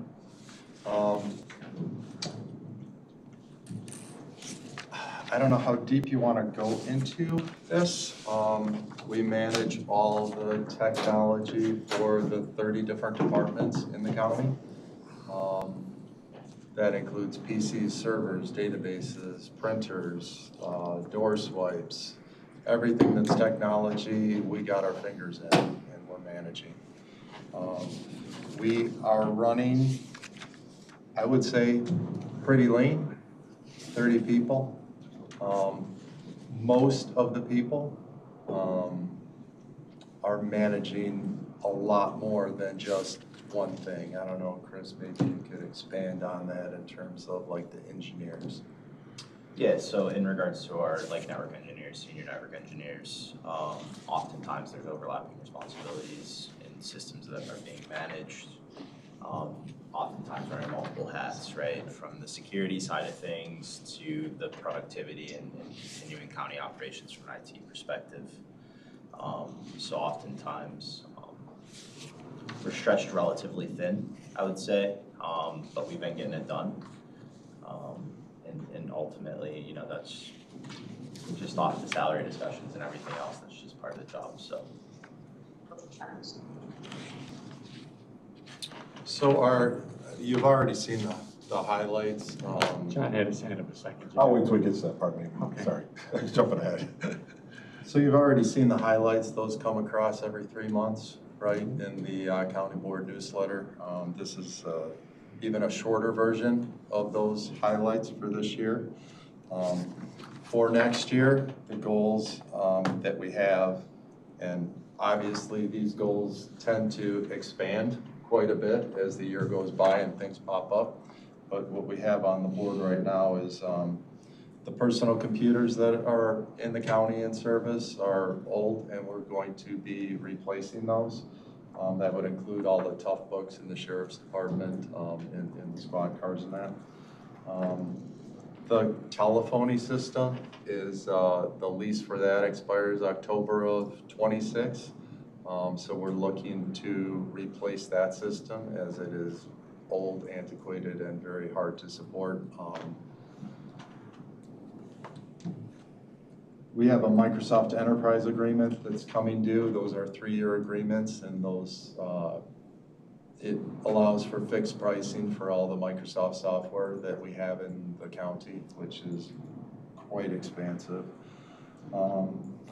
Assist the state's attorney's office with transition to the Accent evidence retention system, and we're looking at a new HR payroll system. I think we've had the current one for about 5 years, and there is the potential for creating a lot more automation with replacement of that system. And I'm thinking that, you know, as I listen to this conversation, listen to the conversations at these other committees, we really need to be, and you've heard it from the 2 departments here today, the treasurer and recorder, county clerk. Through automation, through IT, they've been able to reduce headcount, right? And it seems to me as though, you know, looking forward, commodities aren't going down, right? Commodities jumped up, what, 30% over the last 4 years? So the cost of goods isn't going down. How do we get to, if we want to hold the line on the taxes for the county, how do we get there? We're going to need to create a long-term plan to reduce headcount, right? And I'm not suggesting that we're firing people, right? But if it's a 10-year plan to reduce headcount as people age out, as people terminate, those positions don't get replaced. And you've seen right there how that happens. I think administration is planning to do that right now. So there's a lot of that happening, but there's also a lot of technology that's been put in place over the last probably 10 years that hasn't resulted in headcount reduction. And I don't know where those opportunities are. And I think the way to get there is probably bring in some efficiency expert consultants, right? But before we get to that point, I think we would need buy-in from all the different departments that that's what they want to do, right? And that's probably work that has to occur at your level, at the board level, to see where that interest is, right? Anyways, I kind of went off on a tangent there. But it kind of leads into the supplemental requests. And, you know, I've got 3 positions on here as an ask. I don't expect to get those this year. I understand the economic climate as well as anybody else. But I didn't want to lose sight of the fact that these positions have been on here for years, right? And we haven't been able to fill them. I think it like showcases a couple of things, right? These positions are for supporting enterprise-wide software packages, right? So we've got a tax system that's supported by one person. There is a company that backs that up, right? We've got IT's just been taken over. We've got a finance system that's supported by one person, right? So as we look at contingency plans within the organization, those are risks, right? But it's a risk to have a one software package that's used to bring in taxes that's only supported by one person. If that person leaves for whatever reason, I don't think we're gonna be dead in the water, but we're gonna have trouble, right? And so I wanted to leave those on the list to showcase that we are running pretty lean and that they are a risk to the organization. And like I said, I don't expect that they're gonna be filled this year. Is that Pam? She's on her way to the airport, I believe. Hey Pam, you're walking with your computer and your screen's on. Okay.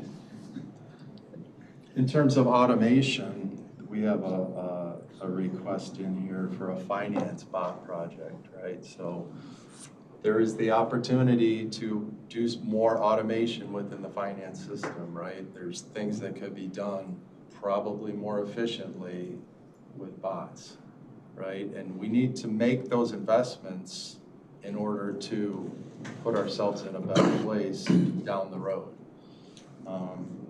ChatGPT, we've got a couple of departments that are looking at bringing in some type of AI to do automation, right? And so what we'd like to do is bring in a platform that we could support, not multiple platforms that we have to support, right? Now this cost here, I think it's $60,000. So that's an enterprise level ChatGPT that keeps the information that you train it or give it within these four walls, which to us seems very important, right? Especially the departments that are looking at using this technology have information that some of it's not public, right? And we don't want that information to get out. We could do it cheaper, but then you're looking at information probably leaking out of the organization. Comcast ENS, so I think the Department of Transportation and Valley High, right? They've got an AT&T line that goes out to them, and we're looking at, you know, increasing the redundancy out there by bringing in Comcast ENS. So if AT&T fails, as it has in the past, they're not down and out. These Comcast ENS requests are for the same thing for our other remote sites. What do we have, 7 remote sites? The expectation of IT is it's available 100% of the time, right? It's a utility. Is this 100% necessary? It's an insurance policy, right? Do we want to create that redundancy? We think it's important. I don't know if we can afford it. It's on the list. In-building cellular coverage. So the government center was, I think, built to withstand an F5 tornado. Like, that thing is 18-inch concrete reinforced steel. It's very well built, but what that means is the cell signal doesn't go through it, right? So we've got our EMA department that is unable to consistently make calls down in their area. To solve their problem of calling, it's not going to be too much money. But we've made already, the county's made this big investment in that EMA area, right? That in the event of some emergency within the county, people from all jurisdictions are supposed to go to that area. So this is another insurance policy, right? In the event that all those people go to that area, we don't have cell coverage that's adequate, right? We do have computer coverage that's adequate, but we don't have cell coverage that's adequate. The Simulate, we've had a 3-year subscription with Simulate, and Simulate is, maybe you can help me out on this, Chris. Simulate is software that you simulate attacks, right? And then from that attack, you look at, well, what happened? And then you remediate and close down those attack vectors, right? And so, you know, this IT landscape is just, it's constantly changing, right? We're constantly putting in new software, we're putting in security updates, things like that. So it's constantly changing, so this is it's a nice thing to have. I wouldn't say that we have to have it. It's been paid for through ARPA money for the past 3 years. It's on the list. So I guess with that, I would defer to questions on what I went through. John, you had your hand up. Got answered. Got answered, okay. Terry, go ahead. On some of the things that you've listed, and thank you for how you went through it. For example, to me, very straightforward, you're replacing a phone system. Generally, that decreases the cost of operating the phone system with the technology. And a lot of the things that you've mentioned in here, they're actually efficiencies or decreased cost. Have you looked at quantifying this to compare it to the headcount that you're asking for? Because that's what we're asking for, is you do a great job, and if I were you negotiating, I wouldn't say we don't really have to have this. I've been asking for it for this many years. I don't expect to get it. But build a case, because these are things, especially in your area, that can really impact the productivity for the county and really have some great results. The things that you're talking about with the payroll system and efficiencies there. Now, this may be difficult because you're IT, you're the guys coming in just to put it in place, but you could get some help from people, Carrie, or somebody to, well, what will be the impact of having this new system, these efficiencies, how are they quantified? Because then when you have the manpower going into that, I mean, you're not going into these departments and saying, hi, I think you need a new payroll system.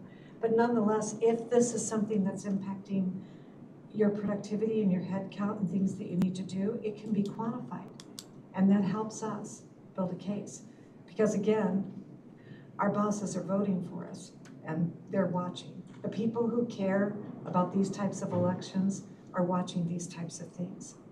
So does that make sense? I mean, It is difficult to quantify because we're an internal service department, so the ramifications of it don't occur in our department. They occur in all these different departments, especially when you're talking about something enterprise-wide like a phone system.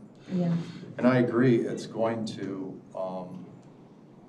increase flexibility, mobility, the ability for people to work after hours. Not so much in the clerk type positions, but in the professional positions, absolutely, right? But very difficult to quantify, because those people are salaried. But phone systems, I've never changed phone systems where it was not a cost savings. And I'm not saying that because I'm always looking for the cost savings. It's just with technology, it just turns out to be that way. Well, so I would agree, usually that's the case. The last phone system that we procured, the guy that wrote the deal was fired the next day. Oh, great. Oh. $6 a user a month, it's just unheard of, right? We're going to be kind of in that ballpark, but we had such a great deal in the past that we're not going to see significant savings this time. You mean the guy who sold it to us was right? Oh, right. super. All right. Where did he go? And then the finance bot project, that's not entirely thought out. That's just a ballpark number at this point. We really need to get into more detailed conversations with the vendor on how to implement that, and we haven't thought that through yet. But we can come back, Like even if these things are awarded, if you award some money for like a finance bot project, we don't get access to the money, right? The money's placed in non-departmental, has to come back through resolution to get spent. So there's still safeguards in place even when these things are awarded. I agree, the EMA definitely needs to get a better phone signal. They definitely need some help, and I agree with that. But the number you have here, we do this also in buildings. It seems really light at 50,000 for that. Yeah, so and I think there's a note in there that said it could be up to 100,000. I don't have a firm price on that either. Okay. We're working with so move back 20 years ago, we had AT&T and Verizon put in amplification systems for free, right? Those are no longer working, that's part of the problem, right? Because the technology has changed so much, right? So we're trying to get Computers haven't changed in AT&T, 18 years. Who are you kidding? we're trying to get AT&T to pony up and put a system in there, right? But if they do that, then it would just be for their system, right? Best thing would be a vendor agnostic system that would have the big three vendors in place. We don't have numbers. We just don't have real good numbers. Right, and people don't understand that that signal does not go effectively through glass and concrete and those things. So we're building them into projects now as part of the cost of building the projects because they are mainstream. They have to be. So that number from what we're charging, either we're doing really good or you're really, really light there on the number, it seems like. That's right. So the 100 is probably a closer representative. I think so. For the whole building. If we're gonna do the whole building with a vendor agnostic system. Yeah, that's kind of what I was thinking. Okay, thank you. Any other issues, questions? Are we okay sending this on to the next level? Pam, do you have anything? No, I'm good, thank you. Okay. You're off the hook. Thanks for your time. GIS.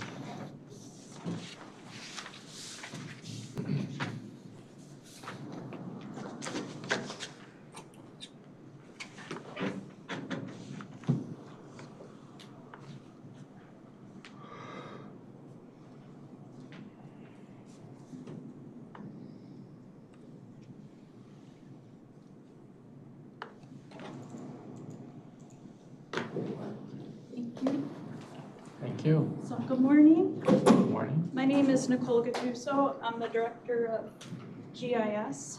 And I have a very brief presentation. GIS is a very visual, so I'd like to provide some visuals as I'm talking through some of our highlights. So our department is made up of 6 full-time staff members. It's also fully funded by a GIS recording fee. When a document gets recorded in the recorder's office, a portion of that comes back to our department, and that funds all of our staff, the GIS software at the county, both on the server side and the desktops. And it also funds big projects like our orthophotography and LiDAR. And what it is we do is we help other departments and outside government agencies utilize GIS. We maintain all the base data in the county, and we help other departments develop GIS data to go into the system.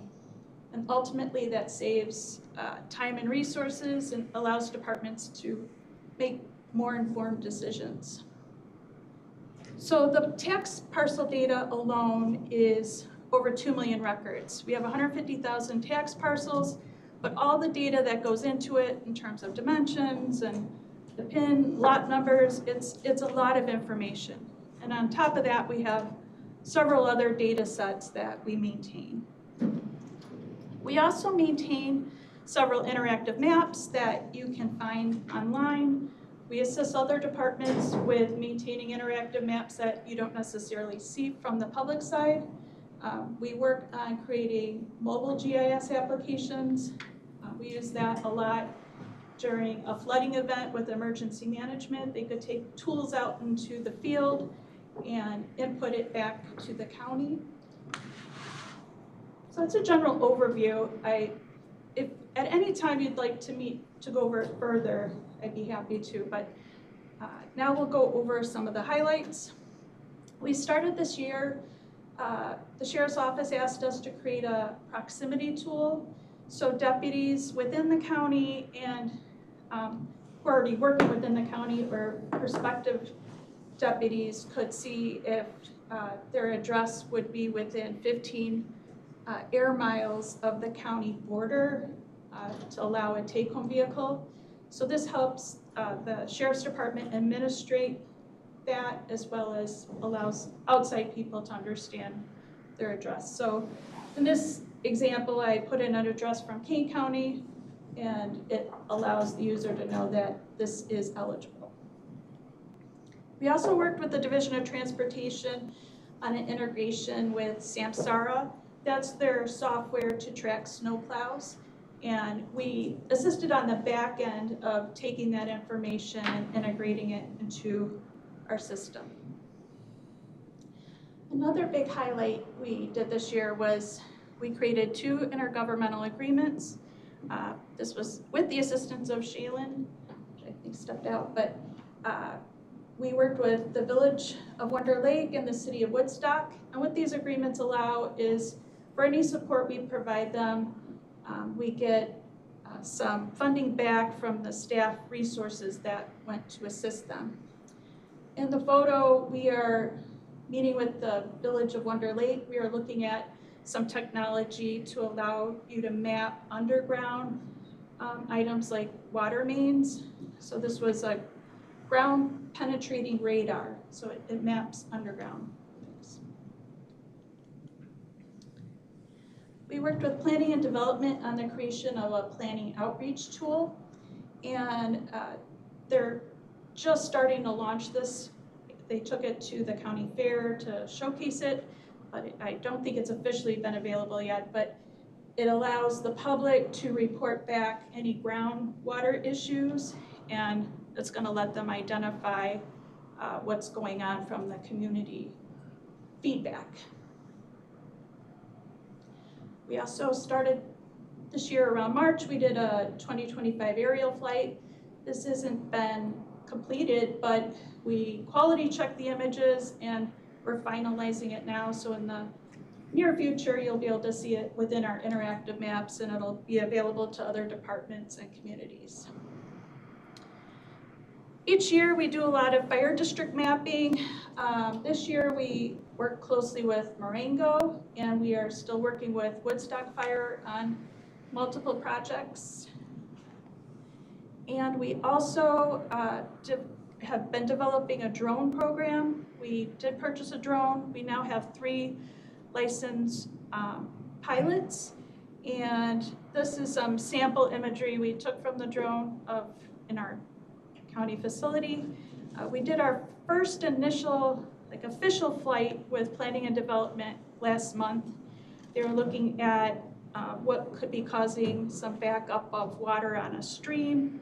And particularly they're trying to find a Deaver Dam within a heavily wooded area. And then looking at our numbers, our revenue, again, the 1.4 million, that's coming from the recording fee.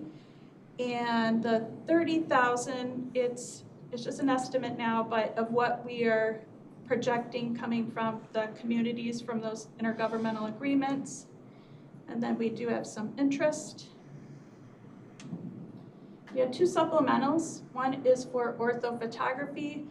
This data set is extremely important for not just our department, but for all the departments. It's used in maps and court cases for the state's attorney's office, emergency management. If there was a search and rescue provision, like we give some imagery there.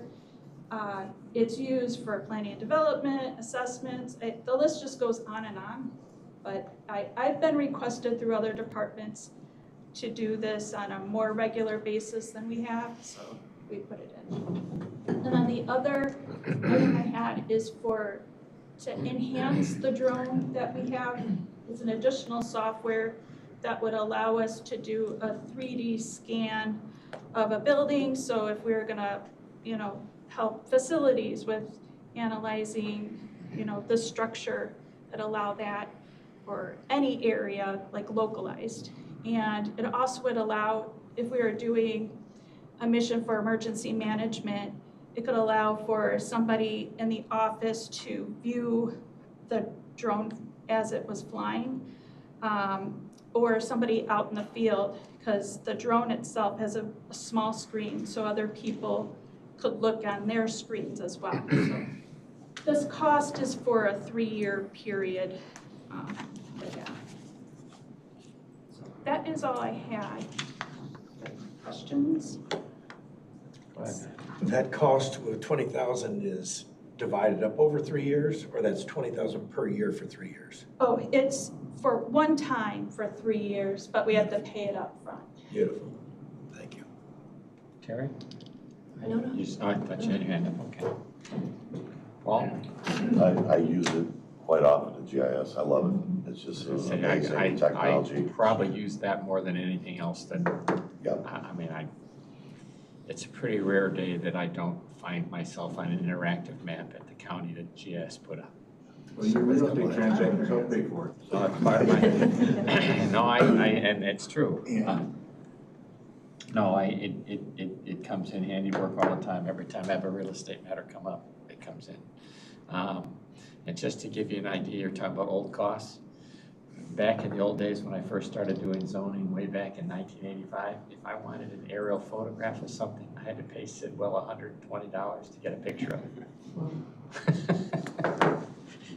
I've got some of those in my office too. That's old school. Motion to move it along, yeah. Okay. Pam, I don't know if you're still with us, but any questions at GIS? I'm still with you for a little while longer, but no questions, thank you. Okay. Just like, you know, you had the, I think it's called a base or something like that, where you go back to 1939, you kind of see topography and Oh, yeah. things all the time. The 1939 historical photos are the first time the county flew it. I mean, I've always been amazed that it's there, but yes, 1939 is the first time McHenry County was flown. The quality is a 1939 photograph, so, but it's still amazing to look at something and go, oh, there really weren't any trees on the north side of Crystal Lake.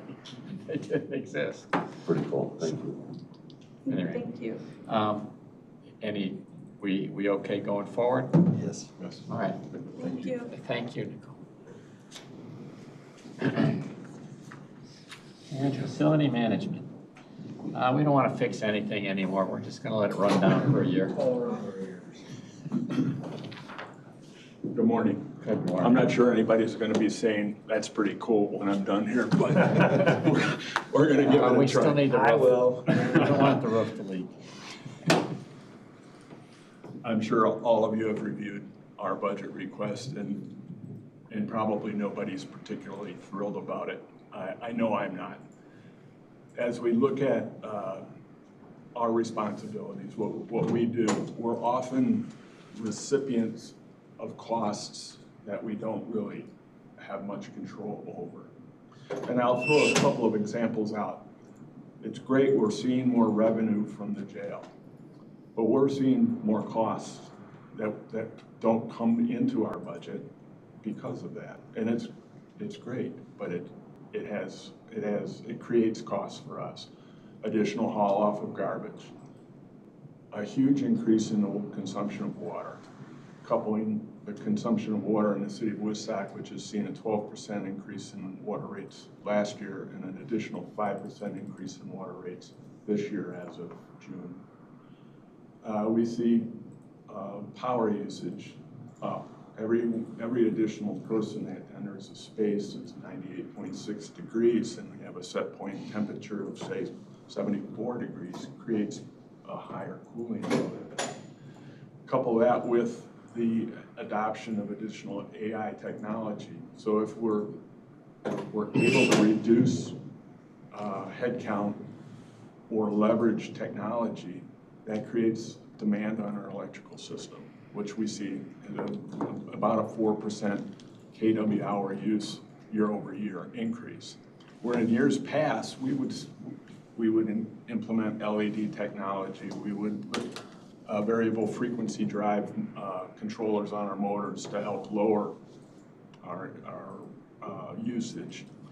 Those technologies are still in place. We still identify them. We have a few T8 lamps that still haven't costed out for us to really make a case to replace them with LED because they're paid for. They're getting close. And once we say we're committed to this, that'll be LED, and we'll see a little bit of a cost increase or decrease there, but not a lot. So when we look at our facilities, we take ownership very seriously. This is what we do. We're made up of individuals most of which work locally, most of which is heart and soul are into their job. They like what they do, they're smart, they think about decisions and how those decisions affect us moving forward. So I spent a lot of time with Lindsay in our office and challenging our team to see what we can do to try to lower our costs. Because we see our electricity, the primary drivers of an increase in our budget are utilities.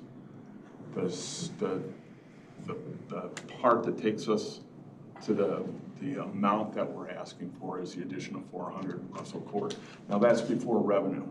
So 400 Russell Court is going to be somewhere in the neighborhood of a $60,000 a year cost to put power into, buy natural gas, mow the lawn, plow the driveway, do all the things associated with that, probably repair some things, probably try to bring it up to a standard that most of our buildings are in. It's no longer an investment grade building. It's a building that we plan on owning for the next however many years. So we'll see $77,000 of revenue to offset that $60,000 in cost, but that $60,000 in cost is also in this budget that we see that is higher. So I wanted to lead off with, you know, what do we say? The only thing worse than bad news is bad news late. So I just figured I'd get right to it. The rest of what we do, you know, we're kind of a silent bunch. You show up, you expect to see the building looking good, the lights working, the building clean, the floors mopped, the lawn mowed, and I think we succeed. I think our buildings look great. Not always, you know, there's times where we go, oh, what happened here? But we address and we move on. We have over 1 million square feet of paved surfaces. So that's a lot, 175 acres of grounds. We have, you know, it depends on how you count square footage, 750,000 leasable square feet of building. There's more than that. There's sheds, there's basements, there's other parts. We have 37 fire alarm control panels that we test. We open and close 495 preventive maintenance work orders a month. 495 trips to air handler, a motor, every month. Every month we close 1,000 work orders, say, can you help us in our office? Can you move my office around? Can you paint our walls? Can you fix this leak? So we're busy, we do a lot, we buy a lot, and we try to make good decisions all the way down the line when we do those things. In our goals last year, we had done in 2024 into 2025, we had ComEd and a team of their engineers come look at our biggest usage building as far as utilities go, which is the government center and the jail. So collectively, we reviewed everything we did operationally there and what can we do better. And they came back with some suggestions, and we wanted this year, 2025, to try to pick an area that looked like it had the best return on it. And see if this a project would make sense, and we did, and we have added a capital project that will have an initial cost of, say, $350,000 to buy.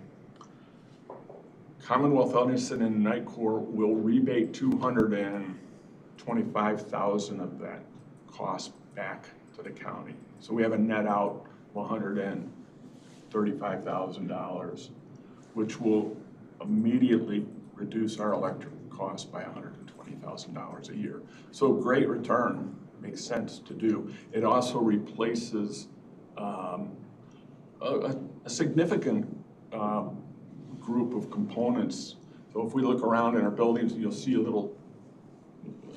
we have lots of things in the ceiling that look at the temperature, open and close valves, report back to the mothership on what's going on and have the mothership say, hey, we should be doing this instead. So by adding these new components into this building, we'll be able to have more control over how that system looks at and responds to changing conditions. And that's how we drive the energy costs down in that building. So We hope to receive the green light for that project in 2026. We're also looking at community solar as a potential. It comes with caveats. Typically, the developers would like to see a 30-year commitment. That's a lot. We're putting specs together with a 10-year commitment. That's a lot in the energy market. It just is. So we're actively pursuing ways to help manage those costs. We brought a couple of them forward in our budget. And yeah, that's where we're at. We have some supplementals. We have two kind of throwaways. There is informational under the general fund, which would be if we were interested in pursuing new corporate signage across our campus. It looked a lot like what we did here at the administration building. Just to refresh, what would that cost? So we plugged a cost into that. Lindsay reached out to a local sign company, and we've got a budget number in there. Do we expect to do that? No, but if the county's interested in doing it, we thought it would be good information to have. Likewise, we have a concrete pad behind this building that would support a pavilion for events. If in time somebody wanted to do that, found a reason why it makes sense, we thought we'd have a number for that. Again, do we expect to do that? No, but there it is. And then we have, we break up the government center parking lot since we completed the renovation of that 2020 into thirds, the same way we choreograph the work. So every 3 years we take on that next piece of the parking lot. And so we have an ask in there to crack seal, stripe, and coat the parking lot there. Again, could we decide not to do it? Sure. There's a cost to doing that over time. But we look at a parking lot, that parking lot we would expect to last 25 years. We would probably stop seal coating that 7-8 years prior to renovation, just because it's not doing anything any longer. It's not really helping anything. We just get the striping on it and reduce the amount of inputs to it. But right now that has a benefit to the parking lot. So we have a personnel request as well. That's the $7,000 with benefits, $7,700 cost with benefits. If you were to take the 3.25% that we may get as part of the general increase in wages, that brings that cost to the new cost to the county down to somewhere $4,400 plus or minus. The individual in our office, like many of us, has received a fair amount of additional workload. The addition of a larger portfolio. We're now traveling to Cary to take on 2 new buildings down there. We have a 400 Russell. We do some at the election center, not a lot, but all of them generate requests for proposals, invoices, accounts payable. There's a lot of work that goes behind the scenes just to keep these things going. And I don't know if any of you saw the communications that were coming from Lindsay during our parking lot project. She really embraces the communication aspect of our job and does a great job with that. From a transfer of, if what we have is intellectual or institutional knowledge, being able to transfer that and have other people engaged and embraced and wanting to learn, that's good for the county. That's good. That's good for moving this information forward and continuing to be awesome at what we do. So with that, I'm happy to be challenged on some of these things that we're asking for. Questions, folks? Issues? Going forward with this one easy. We see this one every month. Pam, you have any issues? No, sir. Okay. John? So the big jump from 25 to 26, a lot of that's being driven by foreign Russell Court. No, not really. Percentage-wise, no. The biggest move is electricity, actually. Oh, really? So Yeah. that's the Yeah, so we exited a 4-year lock on power. We bought power at a very good competitive rate 4 years ago. We're not able to buy that power at the same rate today. We're not wanting to lock today because the market is fluid.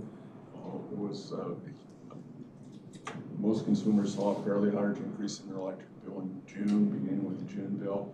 We won't see that particular piece of that puzzle until December 1. And we're, some of these capital projects and potentially we will look at and we will bring forward information on what community solar would mean to the county as far as what are the risk rewards on that. But yeah, it's really driven by increase in utility. Water is surprisingly expensive during this second. We use a bunch of it in the jail, not laundry. So yeah, I can go on. If we go into a cell and we look at a typical cell, it's got a nice uni fixture in there where you can either get a drink of water, wash your hands, or go to the bathroom. Stainless steel, it's durable, but it's got little push buttons in there. And each one of those push buttons has a little vacuum valve in there that times out. You can only get a 15-second drink of water and you're gonna push it again. Those parts were not only have gone up significantly in the last year in cost, but have gone up in use because we're just replacing a bunch more of them. And so that network of those, the same buttons are on the shower, the same, they're just incremental costs that we repair. I'm sorry, Joe, one question. Go ahead. So how do we coordinate that with what the sheriff's deciding to charge for his services? Is that? We're not involved in those decisions, and I really don't believe we need to be. I mean, those decisions are driven at a higher need, and obviously they make financial sense for the county. It's just those offsetting costs might be. It'd be nice to know a total, but a net out, but I don't know that we.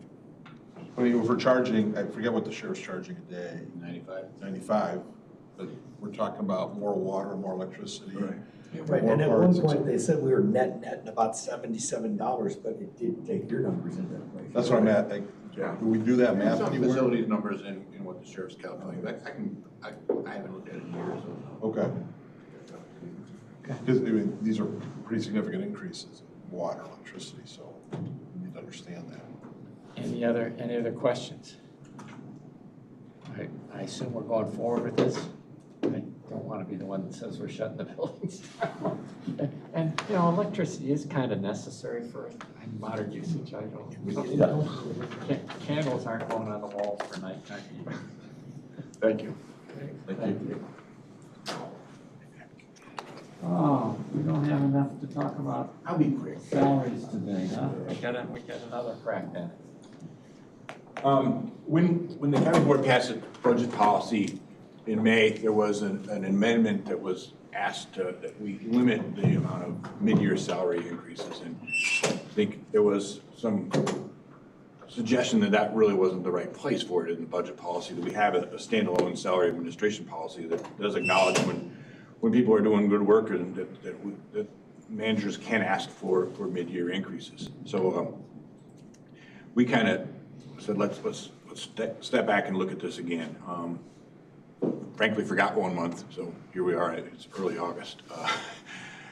Carrie, Suzanne, Scott, Kathy, and I, we kind of met earlier this week and really looked at our salary administration policy, and it hasn't been updated since 2008. And I think there's some things that we are adhering to and some things that we're slipping on a little bit. So we kind of want to take a more complete look at the document.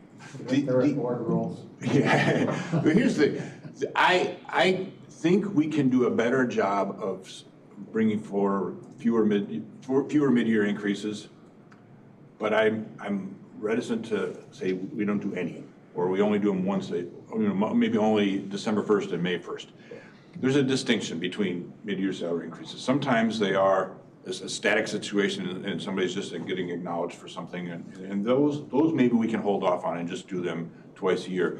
But when people leave the organization and we are shuffling decks and now we're doing, 7 people or 8 people were doing those kinds of situations, and we had one present itself in community development this month. I think we don't do ourselves any good by limiting ourselves to not be flexible and acknowledge what's happening. So we think we're going to try and strike that balance for you, and we'll bring you an updated policy next month. Guidebook, as long as you're up there, or questions? Well, today is Bill's been working with us all summer, 3 mornings a week. Will's going to be a senior at Huntley High School, but Scott, you want to tell them a little bit what Will did? Well, we gave Will a variety of different projects, and we want to make sure they were substantial projects, so when he goes back to school and he can start developing his professional resume, he has some really good bullet points. So this was a project that we had been thinking about for a while, originally developed in 2015, actually through your preceding committee, Management Services Committee, a guidebook for for appointed officials to kind of give them, these members who you ask and appoint to various bodies, kind of the lay of the land of how they operate on a public body. And we thought that this is in need of updating, and we had talented individuals with our organization, and we said, well, take it over. So, Will, why don't you just give a presentation, maybe a little bit of who you are and what you did. As Abe's, my name is Will, senior at Huntley. So 2015, I would have been in 2nd grade, I think. So just a little bit of a change there. I'm assuming all of you guys have changed at least a little bit in the 10 years since the first one was made. I really tried to update a lot of the looks because, like I said, 10 years, that's a big change. There's a lot of you can do better things with Microsoft Word now. Just make it look nice. And then, so yeah, I just made it, I reformatted it just to make it look nice, just make it presentable, and make it legible and better understanding for new appointed officials. Then also, one of the big things is I checked all the contact info and links, and anywhere where it says an address or a phone number or anything, because I found that a lot of them are old and you don't want to give someone a document and then they're excited to learn more, and then, oh, I don't know how to contact this office or this person, or, So just checking those to make sure that they're accurate and can help the people that need information. Then also just some new graphics, and I made some different changes, and then also just putting contact information for all the people in admin. So making sure that Peter and Scott, Lacey and Kathy, and all of them are in the back. So yeah. Anybody have any questions about any changes or anything?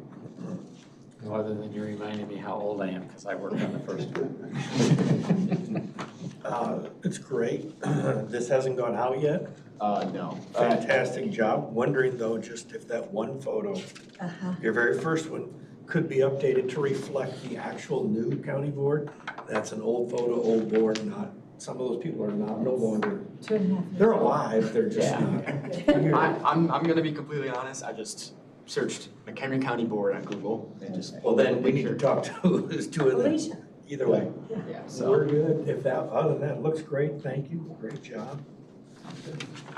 Thank you, guys. It scares me that you were in 2nd grade 15 years ago, or 10 years ago.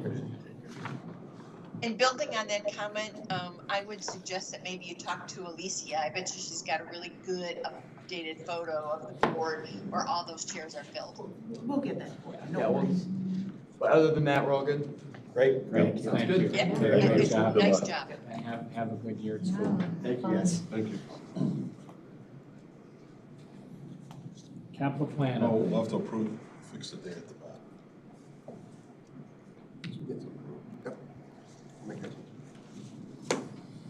capital plan update.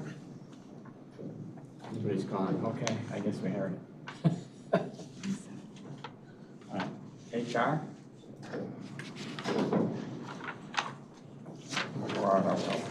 Thanks. Well, next month is gonna be a all HR show, because we got a lot coming for you. So I'll be doing budgets, pay for performance, we'll be reviewing the salary policy, so we'll be doing a lot of HR things next month, so we're in anticipation getting a lot of that ready for you. We are wrapping up our dependent audit, that's been very successful. One thing that we look for and that we really encourage the departments is when an employee gets a divorce, they have to remove their spouse. We find that a lot of times that doesn't happen. So we have an independent, a dependent on our insurance that's not eligible. So that's what IBBC requires us to do this every 5 years. So we did have that. We had an employee that kept their spouse on for over 2 years and not being eligible. So that's a big reason why we do that. Do we claw back that money? Pardon me? Do we claw back that money? We do not. We have talked about some type of a penalty or some type of a repercussions. Different groups do handle it differently, but we've talked seriously about issuing a penalty for that. Would that go into their handbook as they sign as you hire them or whatever? Consequence? But it's like the funeral insurance, a lot of people didn't even know you have that, the death benefit. So if you're not thinking about that, especially in a divorce situation, who becomes responsible for that? Right, yes. So a lot of times in divorce decrees, it'll say, you know, that you have to maintain insurance or whatever. Well, that's fine, but not on the county policy. Right. You have to go buy a separate policy. Yep. So it is something that we watch very closely. You know, we administrate it very seriously and we watch it, but there's always the one. So we did identify that, so that's where we're at. So does it cost the county money? We can certainly look at it a little closer and maybe start issuing a penalty for that. That's something that's been on our agenda in this last year. I'm surprised there's only one. Yes, yes. Well, when you have 1,200 people, that's Yeah. not pretty good. Yes, yes, exactly. We're a good group, calm down. We're a good group, yeah. Yeah, I had to go in and prove that I was still married. I was one of the ones that got the notice. Yeah, you had to prove that you're still married. I failed. I had not proven it yet. Yeah. We are right now in the final communications for the new 2026 benefits. Again, we'll be looking at those next month. Recruitment, we are working in with two very high-level positions, the mental health executive director role, and as well as the VAC superintendent role. So we're assisting those groups and finding those key positions right now. Benefits are for our wellness. We're really excited to bring Glass Farms, which is a Harvard local farm. They're going to come and do a farm stand for us next Friday. So they're going to be on site, and we're going to be promoting healthy eating, vegetables, and also, you know, a community development farm that helps service. So we're excited to have them come in. So that's it for us. We're just doing HR stuff all the time, but next month we'll be talking about all the numbers and what really drives us. Okay? Thank you. Thank you. Thank you. All right. Communications. Hello, my name is Alicia Schuler, Director of Public Affairs here in McHenry County Administration. For all those who are watching at home. And I know that you have all been looking forward to your favorite part of every administrative services agenda, which is the communications report. That being said, your McHenry County communicators are in the process of going over our previous strategic plan for communications, and we're thinking over ideas for our next one. So if there are any ways that you feel that communications in McHenry County can be improved, topics that you feel people need to know more about, platforms that maybe we should consider do a cost-benefit analysis on, whatever it is, now is the time to start thinking about it. And then over the next couple of meetings, I'll give you guys the standard. So guys, any ideas for the ComStrat plan? for your input. So that's piece one. Piece two, communications collaborations.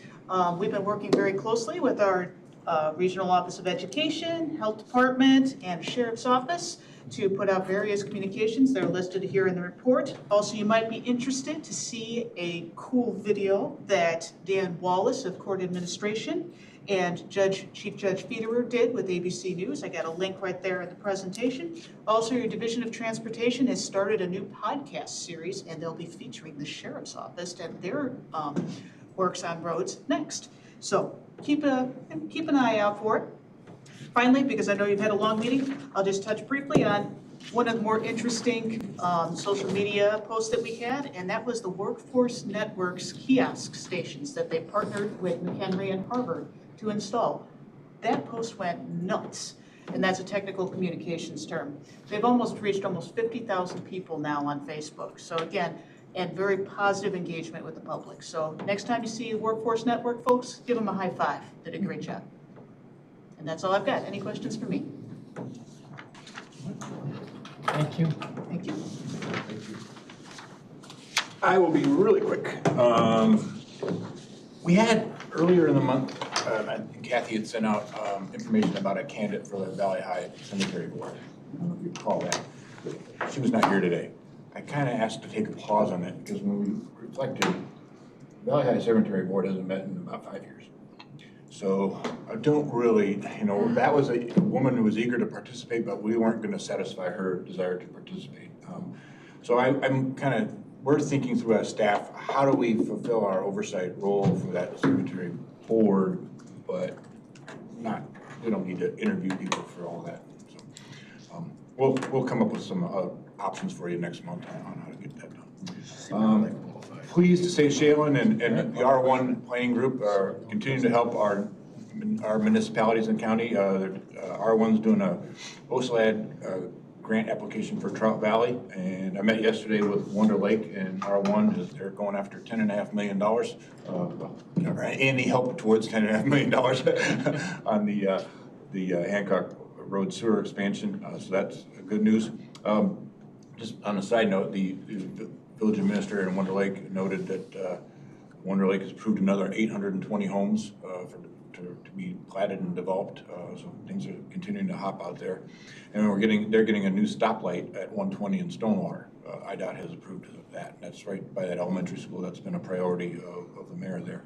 So, last thing I'll note, and again, Suzanne's not going to be the only highlight at September Administrative Services. We are going to do a little bit of an AI presentation in terms of what we're doing with AI and what could be done with AI in the county, and we'll try and touch on that a little bit at your September meeting. Thanks. Questions for Pete? Okay, future topics, we've got board rules, we've got the board budget or salary, whatever. Any other future topics that we need to touch base on or that people are missing? Sounds like we're going to have a busy meeting in September too, so please keep your day open. All right, can I have a motion to adjourn? By John, seconded by Matt. All those in favor?